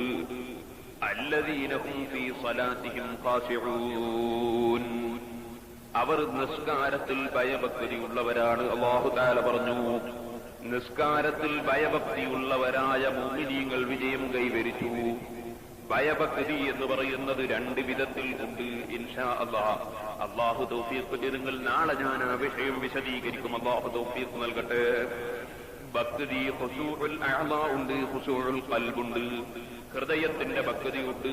അതേ സമയത്ത് തന്നെ ഖുശൂഉൽ അഅ്ളാ അംഗങ്ങളുടെ ഭക്തിയും ഉണ്ട്. ഈ 2 ഭക്തികളെയും ഒരുമിച്ച് കൂട്ടി നിസ്കരിക്കുന്ന മുഅ്മിനീങ്ങൾ ഏതാണോ ആ മുഅ്മിനീങ്ങൾ നിശ്ചയം വിജയം കൈവരിച്ചിരിക്കുന്നു എന്നാണ് പരിശുദ്ധ ഖുർആനിൽ അല്ലാഹു തആല പറഞ്ഞതിന്റെ താല്പര്യം. അംഗങ്ങളുടെ ഭക്തി എന്ന് പറഞ്ഞാൽ അംഗങ്ങളും കൊണ്ട് എങ്ങനെയാണോ ചെയ്യാൻ കൽപ്പിച്ചിരിക്കുന്നത് അങ്ങനെ തന്നെ ചെയ്യണം. അതാണ് അംഗങ്ങളുടെ ഭക്തി. ഒരൊറ്റ ഉദാഹരണം ഇന്ന് ഞാൻ പറയുന്നത്, ബാക്കിയൊക്കെ ഇൻഷാ അല്ലാഹ് നാളെ പറയും. ഇപ്പൊ ചിലരെ കാണാം നിസ്കരിക്കാൻ നിന്നിട്ട് അല്ലാഹു അക്ബർ തക്ബീർ ചൊല്ലിക്കഴിഞ്ഞാൽ ഉടനെ ഇവന്റെ മനസ്സിൽ ഓർമ്മ വരുന്നത് എന്റെ കുപ്പായം ചൊളിഞ്ഞിട്ടുണ്ട്. പിടിച്ചൊരൊറ്റ താഴെ. ഇപ്പുറത്തുനിന്ന് നമ്മളെ പ്രത്യേകിച്ച് നമ്മളെ കേരള കുപ്പായാണെങ്കിൽ ഇവിടെയും പിടിച്ചത് ആദ്യം ഇവിടെയും രണ്ട് താഴെ. അതോടുകൂടെ നിസ്കാരം പാത്തിലായി. കാരണം 4 അനക്കായി 3 അനക്കം കൊണ്ട് നിസ്കാരം പാത്തിലായി. അങ്ങനെ ഒരു കൂട്ടർ വേറൊരു കൂട്ടരെ കാണാം. അല്ലാഹു ലിമൻ ഹമിദ. പിന്നെ ഇവന്റെ കൈ നിൽക്കൂല. ക്ലോക്കിന്റെ പെൻഡൽ ആടുപോലെ ആട്ടം. ഈ ആട്ടം കൊണ്ടെന്തായി നിസ്കാരം പാത്തിലായി. അല്ലാഹു ലിമൻ ഹമിദ പറഞ്ഞ അടുക്കിയാടെ വെച്ചാ പോരെ. ഇവന്റെ കൈ ആട്ടുന്നില്ല. നിസ്കാരം പാത്തിലായി. നമ്മളിപ്പം വിചാരിക്കും ഇപ്പറതല്ല വേറെ ഏതോ ആൾക്കാരെ കൊണ്ടാണ് നമ്മളും ചിലപ്പോ അങ്ങനെ നിൽക്കും. അവനവൻ ആലോചിച്ചുകൊള്ളു. അടക്കത്തോടെ ഒതുക്കത്തോടെ നിസ്കരിക്കണം. അതാണ് ഖുശൂഅ്. ഇനി 100 എണ്ണം ഇതുപോലത്തെ പറയാൻ ഇൻഷാ അല്ലാഹ് കുറച്ച് ഞാൻ നാളെ അല്ലാഹു തൗഫീഖ് പറയും. ഇപ്പോൾ അങ്ങോട്ട് കിടക്കും. അത് അഫ്ലഹൽ മുഅ്മിനൂന അല്ലദീന ഹും ഫീ സ്വലാത്തിഹിം ഖാശിഊൻ. നിസ്കാരത്തിൽ ഭയഭക്തിയുള്ള മുഅ്മിനീങ്ങൾ നിശ്ചയം വിജയം കൈവരിച്ചിരിക്കുന്നു. കാരണം നിസ്കാരം എന്നത് യജമാനനുമായി അടിമ നടത്തുന്ന സംഭാഷണമാണ്. ആ സംഭാഷണം മനുഷ്യന്റെ ഖൽബിൽ ഏറ്റവും കൂടുതൽ ഈമാനികമായ ആവേശം വർദ്ധിപ്പിക്കുന്നതും മോശമായ പ്രവർത്തനങ്ങളിൽ മനുഷ്യനെ തടഞ്ഞു നിർത്തുന്നതുമാണ്. ഈ കാരണം കൊണ്ടാണ് സഹോദരന്മാരെ അല്ലാഹുവിന്റെ സ്വാലിഹീങ്ങളും ആരിഫീകളുമായ ആളുകൾ അവർക്ക് എന്ത് പ്രശ്നം വന്നാലും അവർ പരിഹാരം കാണുന്നത് തന്നെ നിസ്കാരമാണ്. ഒരു ചെറിയ സംഭവം ബർക്കത്തിന് വേണ്ടി പറഞ്ഞ് ഞാൻ ഇന്ന് എന്റെ പ്രസംഗം നിർത്തുന്നു. അർഹമർ റഹീമീനായ റബ്ബ് ബാക്കി ഭാഗങ്ങൾ പറയാൻ നാളെ നമുക്ക് തൗഫീഖ് നൽകുമാറാകട്ടെ. മഹാനായ അശ്റഫുൽ ഖൽഖ് മുഹമ്മദുർ റസൂലുള്ളാഹി സ്വല്ലല്ലാഹു അലൈഹി വസല്ലം അവിടുന്ന് സ്വഹാബികളെ പല ഭാഗത്തേക്കും പല വിഷയത്തിനു വേണ്ടിയും പറഞ്ഞേക്കാം. അതിലെടുത്ത് ഒരു കാര്യം ഉണർത്തി. ഇപ്പൊ ചിലർക്കെല്ലാം തോന്നും പിരിവ് ചോദിക്കാണ്. പിരിവ് ചോദിക്കല്ല, ആ സമയത്ത് പിരിവ് പറയാണ്. അതായത് ഇപ്പൊ നേരത്തെ സ്വാഗതം പറയുമ്പോ പറഞ്ഞല്ലോ, ഇവിടെ കുറ്റ്യാടി സിറാജുൽ ഹുദ കോംപ്ലക്സിന്റെ പ്രചരണത്തിന് വേണ്ടിയാ വന്നത്. അതെല്ലാവർക്കും അറിഞ്ഞോടി. ഇപ്പൊ അതിന്റെ പ്രചരണത്തിനല്ല വന്നത്, അതിന് നിങ്ങളെയൊക്കെ സഹകരണം തേടാൻ വേണ്ടിയാണ് വന്നത്. കുറ്റ്യാടി സിറാജുൽ ഹുദയെ പറ്റി ഇന്നിപ്പോ ഞാൻ വിശദീകരിക്കുന്നില്ല. ചുരുക്കി പറയട്ടെ, 6 മദ്രസകൾ സിറാജുൽ ഹുദയുടെ കീഴിൽ ഇപ്പോൾ നടക്കുന്നുണ്ട്. 1000-ഓളം കുട്ടികൾ 6 മദ്രസകളിലായി പഠിക്കുന്നു. എന്തേ ഇങ്ങനെ 6 മദ്രസ നടക്കുന്നത് വലിയ അത്ഭുതമായിട്ടൊന്നും അങ്ങനെ നമ്മുടെ നാട്ടിലൊക്കെ മദ്രസ നടക്കുന്നില്ലേ നിങ്ങൾക്ക് തോന്നും. അതെന്റെ നാട്ടിൽ നടക്കുന്നുണ്ട്. അതിനെപ്പറ്റി നിങ്ങളോടൊന്നും ഞാൻ പറയുന്നില്ലല്ലോ. എന്റെ നാട്ടിൽ മദ്രസ, ഞാൻ അതിന്റെ സെക്രട്ടറിയാ. നിങ്ങളോടൊന്നും ഒരു നയാ കാശ് അതിനു വേണ്ടി ചോദിക്കുന്നില്ല. അതെന്തുകൊണ്ടെന്ന് ചോദിച്ചാൽ അത് ഓരോ നാട്ടുകാർ ഓരോരുത്തർ മദ്രസ നടത്തണ്ടേ. ഇതങ്ങനെയല്ല. അഹ്ലുസുന്നത്തി വൽ ജമാഅത്തിന്റെ മദ്രസ 12 മഹല്ലുകളിൽ ഇല്ലാത്ത ഒരു പ്രദേശമാണ് കുറ്റ്യാടിയും പരിസരവും. അഹ്ലുസുന്നത്തി വൽ ജമാഅത്തിന്റെ മദ്രസ ചിലർക്ക് തോന്നുന്നത് ഏതോ ഒരു സുന്നീന്റെ ഇല്ല, ഒറ്റ സുന്നീന്റെ ഇല്ല. അങ്ങനെ നിസ്കാരത്തിന്റെ ഫർദ് 14 പഠിപ്പിക്കുന്ന ഒരൊറ്റ മദ്രസയും ഇല്ല. 4 മദ്ഹബ് അനുസരിച്ച് നീങ്ങുന്ന ഒരൊറ്റ മദ്രസയും ഇല്ല. പിന്നെന്ത് മദ്രസ ഉള്ളത്? ഉള്ള മദ്രസയെ പഠിപ്പിക്കുന്നത് പൊതുവിന്റെ ഫർദ് പഠിപ്പിക്കുമ്പോൾ ആദ്യം തന്നെ നിയ്യത്തില്ല. നിസ്കാരത്തിന്റെ ഫർദ് പഠിപ്പിക്കുമ്പോൾ നിയ്യത്ത് പറയുന്നത് ശരിയല്ല. പിന്നെ നിസ്കാരത്തിന്റെ ഫർദ് പഠിപ്പിക്കുമ്പോൾ തന്നെ ചില ബുക്കിൽ 9, ചിലയിൽ 10. ഇശാഇന്റെ സമയം രാത്രി 12 മണി വരെ. വേറെ നോക്കുമ്പോ നായെ പഞ്ഞു തൊട്ടാൽ 7 പ്രാവശ്യം കഴുകണം എന്നുള്ളതില്ല. ഉനൂത്ത് പിന്നെ എന്തായാലും വേണ്ട, പെണ്ണുങ്ങൾ തൊട്ടാ ഒന്നും പുറിയുന്നില്ല. അങ്ങനെ തുടങ്ങിയിട്ട് ഒരു മദ്ഹബ് അനുസരിച്ചുമല്ലാത്ത നിയമം. ഏതെങ്കിലും മദ്ഹബ് അനുസരിച്ചാണ് നമുക്ക് അമ്മദ്ഹബ് കൊണ്ടില്ല. ആ നിലക്കുള്ള മദ്രസകൾ മാത്രം 12ഓളം സ്ഥലം. കുറ്റ്യാടി, വളയന്നൂർ, ഊരത്ത്, ശാന്തിനഗർ, ചെറുകുന്ന്, പാറക്കടവ്, മരുതോങ്കര, അടുക്കത്ത്, പതിരിങ്ങളെ വേറുന്നല്ല ഓരോ നാട്ടിന്റെ പേരാ. അടുക്കത്ത്, വെള്ളംചേരിച്ചാല്, മണ്ണൂര്, ചെറിയ കുമ്പളം തന്നെ ഒരു ചെറിയ പച്ചക്കറിയല്ല, ഒരു നാടാ. ഇങ്ങനെ തുടങ്ങിയിട്ട് 12ഓളം സ്ഥലത്ത് അഹ്ലുസുന്നത്തി വൽ ജമാഅത്തിന്റെ ഒരൊറ്റ മദ്രസ ഇല്ല. അഹ്ലുസുന്നത്തി വൽ ജമാഅത്തിന്റെ ഖുതുബ അഥവാ അറബി പോകുന്ന ഒരൊറ്റ പള്ളിയില്ല. അങ്ങനത്തെ സാഹചര്യത്തിലാണ് അല്ലാഹുവിന്റെ തൗഫീഖ് കൊണ്ട് സാധുവായ ഞാൻ പലപ്പോഴും ഇവിടുന്ന് തന്നെ പറഞ്ഞിട്ടുണ്ട്. കഴിഞ്ഞ പ്രാവശ്യമൊക്കെ വന്നപ്പോ അങ്ങനെ കുറ്റ്യാടിയിൽ സുന്നത്ത് ജമാഅത്തിന്റെ ഖിദ്മത്തുമായി തുടങ്ങി അവിടുത്തെ പ്രവർത്തനം ആരംഭിച്ചത്. ഇന്ന് അല്ലാഹുവിന്റെ തൗഫീഖ് കൊണ്ട് ഓലഷെറ്റിലായിരുന്നു ജുമാ അങ്ങനെ നടക്കൽ. 1000 ചില ആളുകൾ ജുമാക്ക് പങ്കെടുക്കാറുണ്ട്. ആയത്തോളം കുട്ടികൾ ഈ മദ്രസകളിലായി പഠിക്കുന്നുണ്ട്. ഇപ്പോ അള്ളാഹുവിന്റെ തൗഫീഖ് കൊണ്ട് വെള്ളംചീറ്റാല് മദ്രസ ഉണ്ട്, അതുപോലെ തന്നെ ചെറിയ ഉമ്പളത്ത് മദ്രസ ഉണ്ട്, അതുപോലെ തൊറന്നവിടെ ഊരത്ത് എന്ന് പറയുന്ന സ്ഥലത്ത് മദ്രസയുണ്ട്, അതിന്റെ അപ്പുറത്ത് വളയന്നൂർ എന്ന് പറയുന്ന സ്ഥലത്ത് മദ്രസയുണ്ട്, അതുപോലെ അടുക്കത്ത് മദ്രസയുണ്ട്, അവിടെ കുളിക്കുന്ന വാർത്തയാണ് ആ സ്ഥലത്തിന് പറയാം. അങ്ങനെ കുറ്റിയാടിയിൽ മദ്രസയുണ്ട്. അങ്ങനെ 6 മദ്രസകൾ ഇപ്പോൾ നിസ്കാരത്തിന്റെ 14 എന്ന് പഠിപ്പിക്കുന്ന മദ്രസകൾ സ്ഥാപിക്കപ്പെട്ടിട്ടുണ്ട്. ജുമാ അല്ലാഹുവിന്റെ തൗഫീഖ് കൊണ്ട് അറബിയിൽ പോകുന്നത് തന്നെ സ്ഥാപിക്കപ്പെട്ടിട്ടുണ്ട്. അതിന്റെ പുറമെ 100ഓളം കുട്ടികൾ ദർസിൽ ഓതി പഠിക്കുന്ന മുജാഹിദീകളും ഒരു 10-40 ആളുകളുടെ ശമ്പളവും ഒരു 140ഓളം ആളുകളുടെ ഭക്ഷണവും ഒക്കെ കൊടുക്കണം. അതിന് എന്റെ വർക്കത്ത് കൊണ്ടുവന്നിട്ട് കൊടുക്കാൻ എനിക്ക് കഴിവില്ല. നിങ്ങളെപ്പോലത്തെ ആളുകൾ മോഹിനികളെ സഹായം കൊണ്ട് മാത്രമാണ് അത് നടക്കുന്നത്. അതുകൊണ്ട് നിങ്ങൾക്ക് അല്ലാഹു തആല തന്ന നിയമത്തിലുള്ളവർ മാത്രം, ജോലിയുള്ള ആളുകൾ ഒരു മാസത്തിൽ അല്ലാഹു തആല തരുന്ന ഇതിൽ നിന്ന് എന്തെങ്കിലും ഒരു ചെറിയ സംഖ്യ ഈ മുതഅല്ലിമീങ്ങളുടെ ഭക്ഷണത്തിന് വേണ്ടി, ഈ കുട്ടികൾക്ക് ഫാത്തിഹ പഠിപ്പിക്കുന്ന മുഅല്ലിമീങ്ങളുടെ ഭക്ഷണത്തിന് വേണ്ടി, അതുപോലെ നമ്മുടെ മദ്രസയിലെ മുഅല്ലിമീങ്ങൾക്ക് കൊടുക്കുന്ന ശമ്പളത്തിന് വേണ്ടി എന്ന് പറയുമ്പോൾ വലിയ ശമ്പളമൊന്നും കൊടുത്തിട്ടൊന്നുമല്ലേ മുഅല്ലിമീങ്ങളെ നിർത്തുന്നത്. ഏറ്റവും ടോപ്പ് ലെവലുള്ള ഒരു സദർ മുഅല്ലിമിന്റെ ശമ്പളം എത്ര എന്ന് ചോദിച്ചാൽ 700 റുപ്യായിരിക്കും. 700 റുപ്യ ദിർഹമല്ല, നമ്മളെ നാട്ടിലെ ഇവിടെ 700 റുപ്യ തന്നെ എന്താ ഉണ്ടാവുക നിങ്ങൾ അറിയിച്ചു. അങ്ങനെയൊക്കെയാണ് ശമ്പളം കൊടുത്തിട്ട് ഒപ്പിച്ചു കൊണ്ടുപോകുന്നത്. എന്നാൽ തന്നെ ഒരു മാസത്തിൽ ചുരുങ്ങിയതൊരു 80,000-90,000 ഉറുപ്പിക ചെലവ് വേണം. ഇത് എവിടുന്ന് ഉണ്ടാക്കാനാണ്? അതുകൊണ്ട് നിങ്ങളൊക്കെ തരണം ഒരു മാസത്തിൽ ഒരു ചെറിയ സംഖ്യ ഓരോരുത്തരും. ഒരു മുതഅല്ലിമിന്റെ ഭക്ഷണം ഒരാൾ കണക്കാക്കാൻ ഒരു മാസത്തിൽ 50 ദിർഹം വന്നാൽ മതി. ഇനി അതിന്റെ ചുരുങ്ങിയിട്ട് ഒരാൾ 25, 20, 10, 5 വരെ ദിർഹം മുതൽ 5 കുറച്ചായാൽ പിന്നെ അതുകൊണ്ട് പിന്നെ കൊടുക്കായിരിക്കും. അതുകൊണ്ട് ഓരോരുത്തർക്ക് കഴിയുന്ന ഒരു മാസത്തിൽ എല്ലാവരും തരണം. കുറെ ആളൊക്കെ മുമ്പ് മെമ്പർഷിപ്പ് എടുത്ത് തരുന്നവരുണ്ട്, ചിലത് മുൻകരുവായി പോയതുണ്ട്, തന്നോണ്ടിരിക്കുമ്പോൾ നാട്ടിലേക്ക് പോയതൊക്കെ കൊണ്ട് അങ്ങനെ ഉണ്ട്. ചിലര് ജോലിയില്ലാതെ ആയി പോയത് കൊണ്ട് കൊടുക്കാത്തവരുണ്ട്. അല്ലാഹു ജോലിയില്ലാത്തവർക്ക് ഹൈറായ ജോലി നൽകുമാറാകട്ടെ. അതുകൊണ്ട് ഓരോ ആളുകളും അവരവർ തരുന്ന ഒരു മാസത്തിൽ തരുന്ന സംഖ്യ എത്രയാണെന്ന് കുറിച്ചും കെട്ട് തരണം. അവരെ പേരും ടെലിഫോൺ നമ്പറും അതും തരണം. അതിനുവേണ്ടി ഒരു ചെറിയ സീറ്റ് നിങ്ങളെ സദസ് കൂടി ഇങ്ങനെ വിതരണം ചെയ്യും. നേരത്തെ തന്നുകൊണ്ടിരിക്കുന്നവർ തരണ്ട, അവരിനി പൈസ കൂട്ടുന്നുണ്ടെങ്കിൽ അത് മാത്രം എഴുതിയാൽ മതി. ഇത്രയും കൂടി കൂട്ടി തരുന്നുണ്ട്, ഇത്ര കൂടുതൽ ആവശ്യം വരുമ്പോൾ കൂട്ടിത്തരാണ്.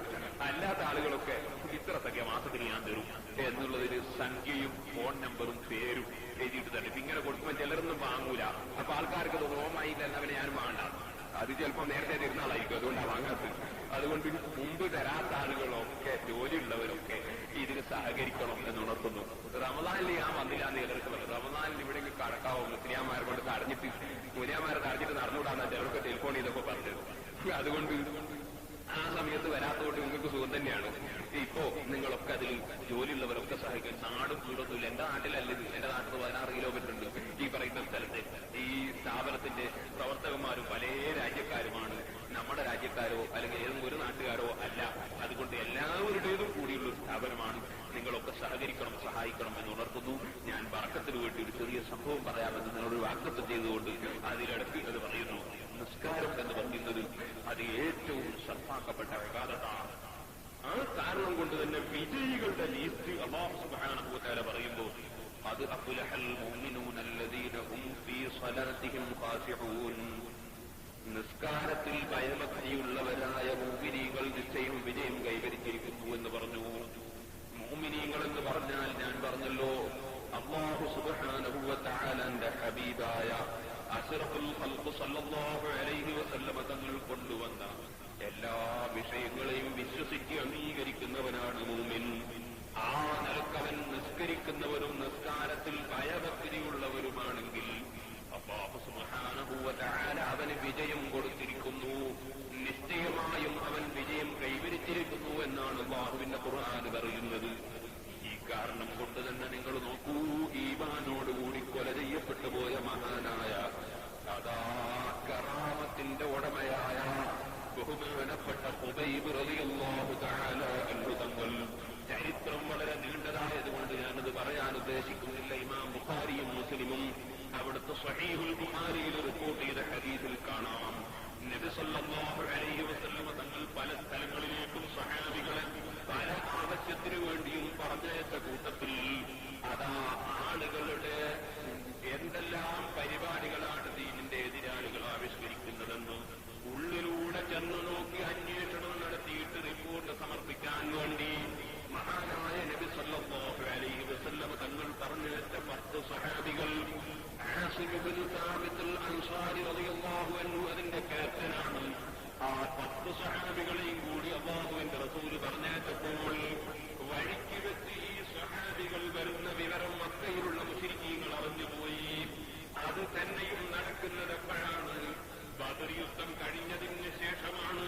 സ്വഹാബികളോടും അല്ലാഹുവിന്റെ റസൂലിനോടും തീർത്താൽ തീരാത്ത പകയും വെച്ച് മുശ്രിക്കീങ്ങൾ ഇരിക്കുന്ന സമയത്താണ് ഈ 10 സ്വഹാബികൾ മദീനയിൽ നിന്ന് കാര്യങ്ങൾ അറിയാൻ വേണ്ടി പുറപ്പെട്ട വിവരം അവർക്ക് ലഭിക്കുന്നത് 10 ആളുകളെയും കൊന്നു നശിപ്പിക്കണമെന്ന ചിന്തയോടുകൂടി 100ഓളം വരുന്ന അമ്പെയ്ത്തുകാരും വലിയ കല്ലന്മാരുമായ ആളുകൾ ഒരുങ്ങിയിട്ട് ബഹുമാനപ്പെട്ട സ്വഹാബികൾ ഇരിക്കുന്ന സ്ഥലത്ത് വന്നിട്ട് അവരെ വലയം ചെയ്തുപോയി.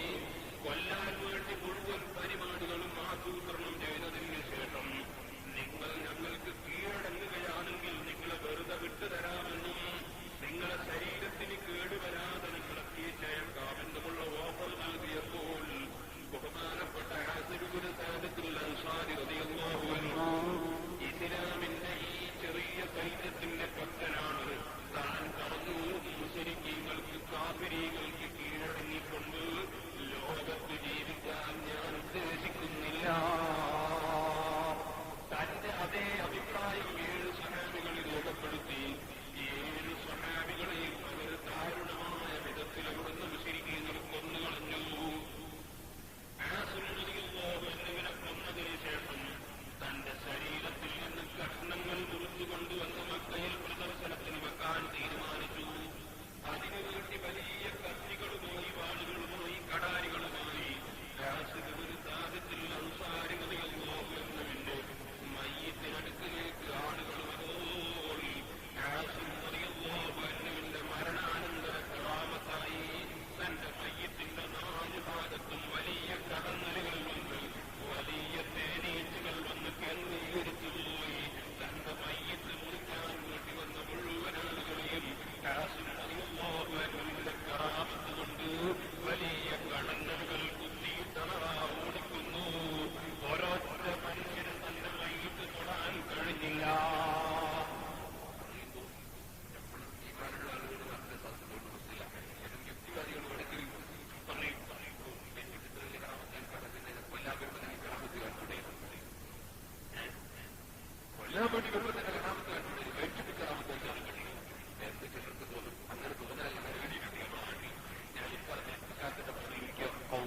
അവരെ പത്രത്തിലൊക്കെ തന്നെ ചെയ്യാൻ പറ്റും. സഹാബികളുടെ ഹൃദയത്തിലുള്ള ഏറ്റവും വലിയ ആഗ്രഹമാണ് ശഹീദായി മരിക്കാൻ. ആസിം റളിയല്ലാഹു അൻഹുവിന്റെ കൽബിലുള്ള ആഗ്രഹമാണ് എനിക്ക് ശഹീദായി മരിക്കാൻ. അതുകൊണ്ട് തന്നെ തന്നെ എതിരാളികൾ കൊല്ലുന്ന സമയത്ത് കറാമത്തുകൾ എടുപ്പിക്കാൻ കഴിഞ്ഞില്ല. കാരണം എന്തുകൊണ്ട് അപ്പോൾ കറാമത്ത് ശഹീദായി മരിക്കാൻ കഴിയില്ല.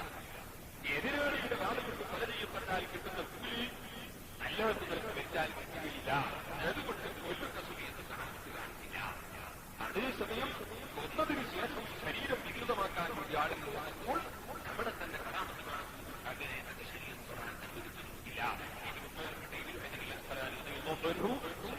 യുടെ വ്യാഖ്യാനത്തിൽ ഇരിക്കട്ടെ. അങ്ങനെ ബഹുമാനപ്പെട്ട ശരീരം നശിപ്പിക്കാനുള്ള ശ്രമങ്ങളിൽ അവർ പരാജയപ്പെട്ടു. തന്റെ ശരീരം മയ്യിത്ത് അത് പ്രത്യേക സംരക്ഷണം നൽകി. എന്നാൽ ബാക്കിയുള്ള സ്വഹാബികൾ അവരെ ആശയം മാറ്റിയതല്ല, അവർക്ക് നിങ്ങളാക്കോട്ട് എതിർക്കുന്നില്ല എന്ന് അവർക്ക് തീരുമാനം അറിയിച്ചു കൊടുത്തപ്പോൾ ആ ആളുകളെയും അറസ്റ്റ് ചെയ്തിട്ട് കൈക്കും കാലിനും ചങ്ങല വെച്ചതിന് ശേഷം കൊണ്ടുപോയി.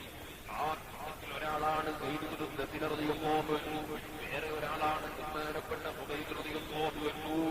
അതിൽപ്പെട്ട മറ്റൊരാളുണ്ട്. പക്ഷേ അദ്ദേഹത്തിന്റെ കൈക്കും കാലിനും ചങ്ങലയിട്ടപ്പോൾ ഇവര് വാഗ്ദത്തം നിറവേറ്റാതെ നമ്മെ പറഞ്ഞിട്ട് വഞ്ചിക്കാൻ വേണ്ടിയാണ് കൊണ്ടുപോകുന്നതെന്ന് പറഞ്ഞുകൊണ്ട് ഞാൻ എന്റെ 7 മാതൃകാ പുരുഷന്മാരുടെ മാതൃക അവലംബിക്കുന്നു എന്ന് പറഞ്ഞ് കാഫിരീങ്ങളെ എതിർത്തപ്പോൾ അദ്ദേഹത്തെ നിലത്തിട്ട് വലിച്ച് കൊന്നുകളയുകയാണ് ചെയ്തിട്ടുള്ളത്. ബാക്കിയുള്ള ബഹുമാനപ്പെട്ട സയ്യിദ് ഖുദ്ദസിനെ റളിയല്ലാഹു അൻഹുവിനെയും അവർ കൊന്നിട്ടുണ്ട്.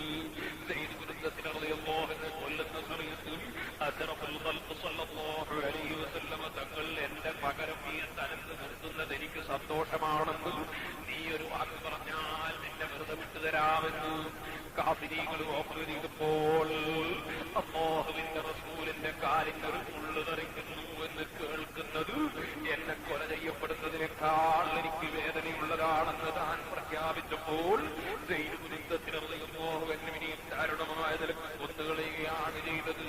ആ കൂട്ടത്തിൽ കൊല ചെയ്യപ്പെട്ട മറ്റൊരു മഹാനാണ് ഖുബൈബ് റളിയല്ലാഹു അൻഹു. മക്കാ മുശ്രിക്കീങ്ങൾ വലിയ ചോറോടെ ബദർ യുദ്ധത്തിൽ വന്നിട്ട് ആ ബദർ യുദ്ധത്തിൽ കൊല ചെയ്യപ്പെട്ടു പോയ മക്കാ മുശ്രിക്കീങ്ങൾ ഒരാളായ ഹാരിസ് എന്ന് പറയുന്ന മനുഷ്യന്റെ മക്കൾ ബഹുമാനപ്പെട്ട ഖുബൈബ് റളിയല്ലാഹു അൻഹുവിനെ കൊണ്ടുപോയി അവരെ വീട്ടിൽ തടങ്കലിൽ വെച്ചിട്ട് ഭക്ഷണം കൊടുക്കാതെ ബുദ്ധിമുട്ടിക്കുന്ന സമയത്ത് തന്റെ മുമ്പിലേക്ക് അല്ലാഹുവിന്റെ സ്വർഗത്തിൽ നിന്നുള്ള ഭക്ഷണങ്ങൾ കറാമത്ത് കൊണ്ട് എത്തിച്ചു കൊടുക്കാറുണ്ടായിരുന്നു. ഇമാം ബുഖാരി റിപ്പോർട്ട് ചെയ്ത ഹദീസിലുണ്ട്, കൈക്കും കാലിനും ചങ്ങലക്കിടപ്പെട്ട സമയത്ത് വലക്കത് മുന്തിരിങ്ങ ഇങ്ങനെ എടുത്ത് താൻ തിന്നുന്നത് കാണാറുണ്ട്. ഒരൊറ്റ മനുഷ്യരും കൊണ്ടുകൊടുത്തതല്ല, അല്ലാഹു കറാമത്ത് കൊണ്ട് എത്തിച്ചു കൊടുത്ത ഭക്ഷണമായിരുന്നു. ആ മഹാനായ ഖുബൈബ് റളിയല്ലാഹു അൻഹുവിനെ കൊല്ലാൻ വേണ്ടി തൂക്കുമരത്തിലേക്ക് കൊണ്ടുപോകുമ്പോൾ അന്ന് ഖുബൈബ് റളിയല്ലാഹു അൻഹു ആവശ്യപ്പെട്ട ഒരു വിഷയമുണ്ട്. നമുക്കിപ്പോ പോയിട്ട് സുബഹി വരെ നിസ്കരിക്കാതെ കിടന്നുറങ്ങുമ്പോ യാതൊരു വിഷമവും കൽബിൽ തോന്നാറില്ല, നിസ്കാരം അതാക്കുന്നതിന് മടി തോന്നാറില്ല. എന്നാൽ ഖുബൈബ് റളിയല്ലാഹു അൻഹു അവിടുന്ന് അതാ കടന്നിട്ടുള്ള സ്വർഗത്തിൽ നമുക്കും കടക്കണം. സുഹൃത്തുക്കളെ, ഖുബൈബ് റളിയല്ലാഹു അൻഹുവിനെ കൊല്ലാൻ പോകുന്ന സമയത്ത് താൻ ഒരൊറ്റ അപേക്ഷ നൽകിയതെന്താണ്? എന്റെ ബാപ്പയെ കാണണം, ഉമ്മയെ കാണണം, മക്കളെ കാണണം, കുടുംബത്തെ കാണണമെന്നല്ല. ദഊനി ഉസല്ലി റക്അതൈൻ, എനിക്കൊരു 2 റക്അത്ത് നിസ്കരിക്കാനുള്ള സമയം മുശ്രിക്കീങ്ങളെ എന്നെ കൊല്ലിന് മുമ്പ് എനിക്ക് അനുവദിച്ചതേ. ഈമാനോടെ മരിക്കാൻ ഒരുങ്ങുന്ന ഷഹീദായി മരിക്കുന്ന സമയത്ത് അതിന് മുമ്പ് എനിക്ക് ആവശ്യമുള്ളത് എന്റെ യജമാനായ റബ്ബിന്റെ മുമ്പിൽ 2 റക്അത്ത് നിസ്കാരം നിർവഹിക്കുക മാത്രമാണെന്ന് പറഞ്ഞ് 2 റക്അത്ത് നിസ്കാരത്തിന് സമയം ചോദിച്ചു വാങ്ങി വളരെ പെട്ടെന്ന് 2 റക്അത്ത് നിസ്കരിച്ചതിന് ശേഷം താൻ വന്ന് പറഞ്ഞൊരു വാക്കുണ്ട്, മുഅ്മിനീങ്ങളെ ഖൽബിൽ തറച്ചു ചെല്ലേണ്ട വാക്കാണത്. ലൗലാ അൻ തഹ്സബൂ അന്നമാ ബി ജസഉൽ ലദിത്തു. ഖുബൈബിന് മരിക്കാൻ പേടിച്ചിട്ട് നിസ്കരിച്ച് നീട്ടുകയാണെന്നൊരാരോപണം എന്നെക്കുറിച്ച് നിങ്ങൾ ഉന്നയിക്കുകയില്ലായിരുന്നുവെങ്കിൽ ഞാൻ 2 റക്അത്ത് നിസ്കരിച്ച് തീർക്കുകയില്ലായിരുന്നു. എനിക്കെന്റെ യജമാനന്റെ മുമ്പിൽ നിസ്കാരം നിർവഹിച്ചിട്ട് എന്റെ ആശ തീർന്നിട്ടില്ല. ഞാനിപ്പോൾ 2 റക്അത്ത് പെട്ടെന്ന് നിസ്കരിച്ച് തീർത്തത് മുശ്രിക്കീങ്ങളായ നിങ്ങൾ നാളെ പറയും ഖുബൈബിന് മരിക്കുന്നത് പേടിച്ചിട്ട് നിസ്കരിച്ച് നേരം പോക്കുകയാണെന്ന് പറയും. പക്ഷേ എന്റെ യജമാനന്റെ മുമ്പിൽ സുജൂദ് ചെയ്തിട്ടും എന്റെ യജമാനനായ റബ്ബിനോട് സംഭാഷണം നടത്തിയിട്ടും അവന്റെ പാവപ്പെട്ട അടിമയായ ഞാൻ ഈ ലോകത്ത് വിട പറയുന്നതിന് മുമ്പ് എന്റെ റബ്ബിനോട് സംഭാഷണം നടത്തി എന്റെ ആശ തീർന്നിട്ടില്ല. നിസ്കരിച്ചിട്ട് എന്റെ ആശ തീർന്നിട്ടില്ല. പക്ഷേ നിങ്ങളെ തെറ്റിദ്ധാരണ ഭയന്നിട്ട് ഞാൻ വളരെ പെട്ടെന്ന് 2 റക്അത്ത് നിസ്കരിച്ച് നിർത്തിയതാണ് കേട്ടോ. നിങ്ങൾ എന്നെ കൊല്ലുന്ന സമയത്ത് നിങ്ങൾക്ക് തോന്നും ഖുബൈബിനെ അങ്ങ് കൊന്ന് ഞങ്ങൾ നശിപ്പിച്ചു കളഞ്ഞു എന്ന് തോന്നും. പക്ഷേ എന്റെ യജമാനന്റെ ഹദറത്തിലേക്ക് അവന്റെ ദീനിനു വേണ്ടി മരിക്കാൻ ഒരുങ്ങി വന്ന എന്നെ നിങ്ങൾ കൊല്ലുമ്പോൾ എനിക്ക് നിങ്ങളെ കൊല്ലലൊരു പ്രശ്നമല്ല. ലസ്തു ഉബാലി ഹീന ഉഖ്തലു മുസ്ലിമാ അലാ അയ് ജംബിൻ കാന ലില്ലാഹി മസ്റഈ وذلك في ذات الإله وإن يشأ يبارك على أوصال سلم ممزع. താൻ അല്ലാഹുവിനോട് ഒരൊറ്റ ദുആ ചെയ്തതിന് ശേഷം പറയുന്നു, എന്നെ മുസ്ലിമായി കൊല ചെയ്യപ്പെടുമ്പോ എനിക്ക് കൊല്ലുന്നതൊരു പ്രശ്നമല്ല. എന്റെ ശരീരം നിങ്ങൾ കഷ്ണം കഷ്ടമായി നുറുക്കിക്കഴിഞ്ഞാൽ ആ ശരീരത്തിന്റെ മാംസങ്ങൾ മുഴുവനും ഒരുമിച്ച് കൂട്ടി ബറക്കത്ത് ചെയ്യാൻ കഴിവുള്ള റബ്ബിന്റെ ദീനിനു വേണ്ടി മരിക്കുമ്പോൾ എനിക്കതൊരു പ്രശ്നമല്ല. പക്ഷേ അർഹമുർ റഹീമീനായ റബ്ബേ, എന്റെ കുടുംബങ്ങളിൽ നിന്ന്, സ്നേഹിതന്മാരിൽ നിന്ന്, എന്റെ നേതാവായ നബി സല്ലല്ലാഹു അലൈഹി വസല്ലമ തങ്ങളിൽ നിന്ന് വളരെ അകന്ന ഒരു സ്ഥലത്ത് ഒറ്റക്ക് കൊണ്ടുവന്ന് തടങ്കയിൽ വെച്ച് എന്നെ ബുദ്ധിമുട്ടിച്ചിട്ട് അവസാനം ഈ ഇസ്ലാമിന്റെ വിരോധികൾ എന്നെ കൊല്ലുകയാണ് റബ്ബേ. അതുകൊണ്ട് എനിക്കൊരപേക്ഷയാണ് റബ്ബാകുന്ന നിന്നോടുള്ളത്. എന്റെ നേതാവായ നബി തങ്ങളെ ഹദ്റത്തിലേക്ക് എന്റെ ജീവിതകാലത്തുള്ള ഒരു സലാം നീ എത്തിക്കണം. അല്ലാഹുമ്മ ബല്ലിഗ് അന്നീ നബിയക സലാം. എന്റെ നബി, നിന്റെ നബിയായ എന്നിലേക്ക് നിയോഗിക്കപ്പെട്ട നബി സല്ലല്ലാഹു അലൈഹി വസല്ലം തങ്ങളാകുന്ന എന്റെ പ്രിയപ്പെട്ട നേതാവിന് എന്റെ ഒരു സലാം എത്തിക്കണം റബ്ബേ. ഖുബൈബ് റളിയല്ലാഹു അൻഹു അവിടുന്ന് സലാം പറയുമ്പോ 100 കണക്കിന് കിലോമീറ്റർ അകലെ നിന്ന് അല്ലാഹുവിന്റെ റസൂല് സലാം മടക്കുന്നു. വഅലൈക്കുമുസ്സലാം ഖുബൈബ്. മദീനത്തിരിക്കുന്ന നബിതങ്ങൾ വിശദീകരിച്ചു കൊടുക്കുന്ന സഹാബത്തിന് ഖതലത്തുഹു ഖുറൈശ്, ഖുറൈശികളാ ഖുബൈബിനെ അവിടുന്ന് കൊന്നുപോയി സഹാബികളെ. എന്നിട്ട് നബി സല്ലല്ലാഹു അലൈഹി വസല്ലം തങ്ങൾക്ക് സലാം പറഞ്ഞതിന് ശേഷം ഖുബൈബ് റളിയല്ലാഹു അൻഹു ഇസ്ലാമിന്റെ വിരോധികൾക്കെതിരെ ഒരു ദുആ ചെയ്തു. അല്ലാഹുമ്മ ഖത്തുൽഹും ബദദാ വലാ തുബ്ഖി മിൻഹും അഹദാ. പടച്ച റബ്ബേ, ഒരാളുമില്ലാത്ത കൂട്ടുകാരില്ലാത്ത സ്ഥലത്ത് കൊണ്ടുവന്ന് എന്നെ കൊല്ലാനൊരുങ്ങിയ ഈ കക്ഷികളെയും വേറെ വേറെയാക്കി നീ കൊല്ലണം റബ്ബേ. വലാ തുബ്ഖി മിൻഹും അഹദാ. ഇവരിൽ ഒരാളെയും നീ ബാക്കി വെക്കല്ല റബ്ബേ എന്ന് ദുആ ചെയ്തുകൊണ്ട് ലോകത്തോട് ഖുബൈബ് റളിയല്ലാഹു അൻഹു വിട പറഞ്ഞു. പക്ഷേ തന്റെ ഖൽബിൽ അതാ പടച്ച റബ്ബിന് ആത്മാർത്ഥതയോടെ ഖുശൂഅോടെ നിസ്കരിക്കുക എന്നത് സന്തോഷമുള്ള കാര്യമാണ്. അതുകൊണ്ട് മരിക്കാൻ നോക്കുന്ന സമയത്ത് ഖുശൂഅോടെ 2 റക്അത്ത് നിസ്കരിച്ചു. ഖുശൂഇല്ലാത്തവന്റെ നിസ്കാരം ഇന്നഹാ ലകബീറത്തുൻ ഇല്ലാ അലൽ ഖാശിഈൻ. പേടിക്കാത്തവൻ, ഭക്തിയില്ലാത്തവന് നിസ്കാരം ഭാരമാണ്. പക്ഷേ അങ്ങേയറ്റത്തെ ഭക്തിയുള്ള ഖുബൈബ് റളിയല്ലാഹു അൻഹുവിന് ഭാരമേറിയ മരണം വന്ന് തന്നെ സ്വാഗതം ചെയ്യുമ്പോൾ ഖൽബിന് സന്തോഷമുള്ള വിഷയം നിസ്കാരമാണ്. അത് 2 റക്അത്ത് നിസ്കരിച്ചിട്ട് തനിക്ക് ആശ തീർന്നിട്ടില്ല. ശത്രുക്കളുടെ ആരോപണം പേടിച്ച് 2 റക്അത്ത് കൊണ്ട് നിസ്കരിച്ച് സമാധാനം കാണുന്നു. ഭയഭക്തിയുള്ള നിസ്കാരക്കാരുടെയും അവസ്ഥ അർഹമുർ റഹീമീനായ റബ്ബ് നിസ്കാരത്തിൽ ഖുശൂഉള്ള മുഅ്മിനീകളിൽ നമ്മെ ഉൾപ്പെടുത്തുമാറാകട്ടെ. കൃത്യമായി നിസ്കരിക്കുന്ന മുഅ്മിനീകളിൽ അല്ലാഹു നമ്മെ ഉൾപ്പെടുത്തി തരുമാറാകട്ടെ. നമ്മുടെ എല്ലാ നിസ്കാരങ്ങളും മുഴുവൻ അമലുകളും അല്ലാഹു സ്വീകരിക്കുമാറാകട്ടെ. ഞാൻ ദുആ ചെയ്യുന്നു, ഒരു 11 സ്വലാത്ത് റസൂലുള്ളാഹിന്റെ ഹദ്റത്ത് എനിക്ക് ചൊല്ലിയിട്ട് നമുക്ക് ദുആ ചെയ്ത് പിരിയണം. നാളെ ഇൻഷാ അല്ലാഹ് 9:30 തന്നെ വഅദ് തുറക്കും. നിങ്ങൾ 9:30 എത്തിയാൽ നാളെ പ്രത്യേകിച്ച് ഞാൻ ഓർമ്മപ്പെടുത്തുന്നു, വ്യാഴാഴ്ചയും കൂടിയാണല്ലോ. അതുകൊണ്ട് നേരത്തെ തന്നെ എല്ലാവരും എത്തിച്ചേരണം. നേരത്തെ തന്നെ വഅദ് നിർത്തുകയും വേണം. 11 സ്വലാത്ത് ചൊല്ലിയിട്ട് നമുക്ക് ദുആ ചെയ്യണം. സല്ലല്ലാഹു അലൽ അംബിയാഇ വൽ മുർസലീന വആലിഹിം വസ്വഹ്ബിഹിം വമലായികതികൽ കിറാമി അജ്മഈൻ. അൽഹംദുലില്ലാഹി റബ്ബിൽ ആലമീൻ. حمدا يوافي نعمه ويكافئ مزيدا. اللهم صل وسلم وبارك على رسولك وحبيبك سيدنا محمد وعلى آل وأصحاب سيدنا ومولانا محمد كما صليت وسلمت وباركت على إبراهيم وعلى آل إبراهيم في العالمين إنك حميد مجيد. أرحم الراحمين يا الملك الجبار يا راج سيدا يا തമ്പുരാനെ, സാധുക്കളായ ഞങ്ങൾ ചൊല്ലിയ സ്വലാത്ത് നിന്റെ ഹബീബായ നബി സല്ലല്ലാഹു അലൈഹി വസല്ലമ തങ്ങളെ ഹദ്റത്തിൽ നീ എത്തിക്കണം റഹ്മാനേ. ലോകത്തിന്റെ വിവിധ ഭാഗങ്ങളിൽ നിന്ന് കോടിക്കണക്കായ ഉമ്മത്തുകൾ അവിടുത്തെ ഹദറത്തിലേക്ക് സ്വലാത്തും സലാമും ചൊല്ലുമ്പോൾ സാധുക്കളായ ഞങ്ങൾ ഈ സ്ഥലത്ത് വെച്ച് ഈ പള്ളിയിൽ നിന്ന് അവിടുത്തെ മഹനീയ ഹദറത്തിലേക്ക് ചൊല്ലിയ സ്വലാത്തുകളും നീ അവിടുത്തെ ഹദറത്തിലെത്തിക്കണം റഹ്മാനേ. അവിടുത്തെ മുമ്പിൽ പോയി ധാരാളം പ്രാവശ്യം സ്വലാത്തും സലാമും നിർവഹിക്കാനുള്ള തൗഫീഖ് നൽകണം റഹ്മാനേ.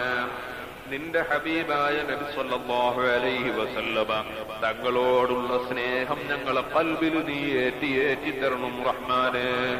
അവിടുത്തെ സ്ഥാനം ഇടിച്ചതായി തന്ന മുഴുവൻ പുതിയ കക്ഷികളോടും ഞങ്ങളെ ഖൽബിൽ നീ വെറുപ്പ് നിലനിർത്തണം റഹ്മാനേ. ആ ഒരു അമലിന്റെ ബർക്കത്ത് കൊണ്ട് ഞങ്ങളെ എല്ലാ അമലുകളും നീ സ്വീകരിക്കണം റഹ്മാനേ. അർഹമുർ റഹീമീനായ അൽ മലിക്കുൽ ജബ്ബാറായ രാജസയ്യിദായ തമ്പുരാനെ, സാധുക്കളായ ഞങ്ങൾ നിസ്കാരത്തിൽ ഖുശൂഅ് കുറഞ്ഞവരാണ്, മറ്റ് അമലുകളിലെല്ലാം ഭക്തി കുറഞ്ഞു പോയവരാണ്. ഞങ്ങൾ ഈ ആഖിർ സമാനിൽ ജീവിക്കുന്ന ചണ്ടിചവറുകൾ മാത്രമാണ്. ഞങ്ങളെ അമലുകൾ നിന്റെ മഹ്ലായ ഫദ്ല് കൊണ്ട് നീ ഖബൂൽ ചെയ്യണം റഹ്മാനേ. ഞങ്ങളെ മജ്ലിസുകൾ നീ ഖബൂൽ ചെയ്യണം റഹ്മാനേ. ഞങ്ങളെ ദുആന നീ സ്വീകരിക്കണം റഹ്മാനേ. ഞങ്ങളാരും മഅസൂമീങ്ങളായ അമ്പിയാക്കളല്ല, മഹ്ഫൂദീങ്ങളായ ഔലിയാക്കളുമല്ല. ജീവിതത്തിൽ അറിഞ്ഞും അറിയാതെയും ഒരുപാട് തെറ്റുകളും കുറ്റങ്ങളും വന്നുപോയ പാപികളും ദോഷികളുമാണ് റഹ്മാനേ.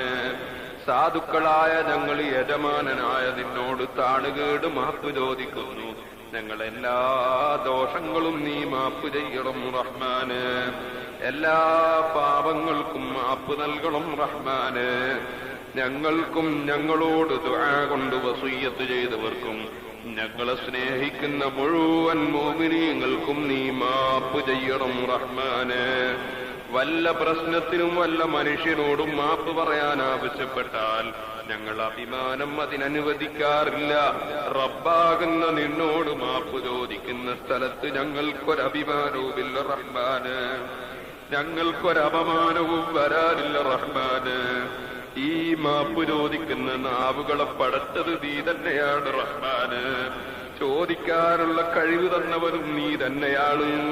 ഞങ്ങൾ ഇന്നുവരെ കുടിച്ച വെള്ളവും ഭക്ഷണവും ഞങ്ങൾ ആരോഗ്യവും ഞങ്ങളെ ശരീരവും എല്ലാം നിന്റെ നിയന്ത്രണത്തിലും നീ തന്നിട്ടുള്ളത് മാത്രമാണ്. യജമാനനായ നിന്നോട് ഒന്നിനും കഴിവില്ലാത്ത ദുർബലരായ അടിമകളായ ഞങ്ങൾ മാപ്പ് ചോദിക്കുന്ന സ്ഥലത്ത് ഞങ്ങൾക്ക് അല്പം പോലും അപമാനം തോന്നുന്നില്ല റഹ്മാന്. റബ്ബാകുന്ന നിന്നോട് ധാരാളമായി മാപ്പ് പറയാനുള്ള തൗഫീഖ് തരണം റഹ്മാന്. ഞങ്ങളുടെ അപേക്ഷകളും മാപ്പുകളും നീ സ്വീകരിക്കണം റഹ്മാന്. ഞങ്ങളുടെ എല്ലാ ദോഷങ്ങളും നീ മാപ്പ് ചെയ്യണം റഹ്മാന്. നിന്റെ താഅത്തിലായി ജീവിക്കാനുള്ള തൗഫീഖ്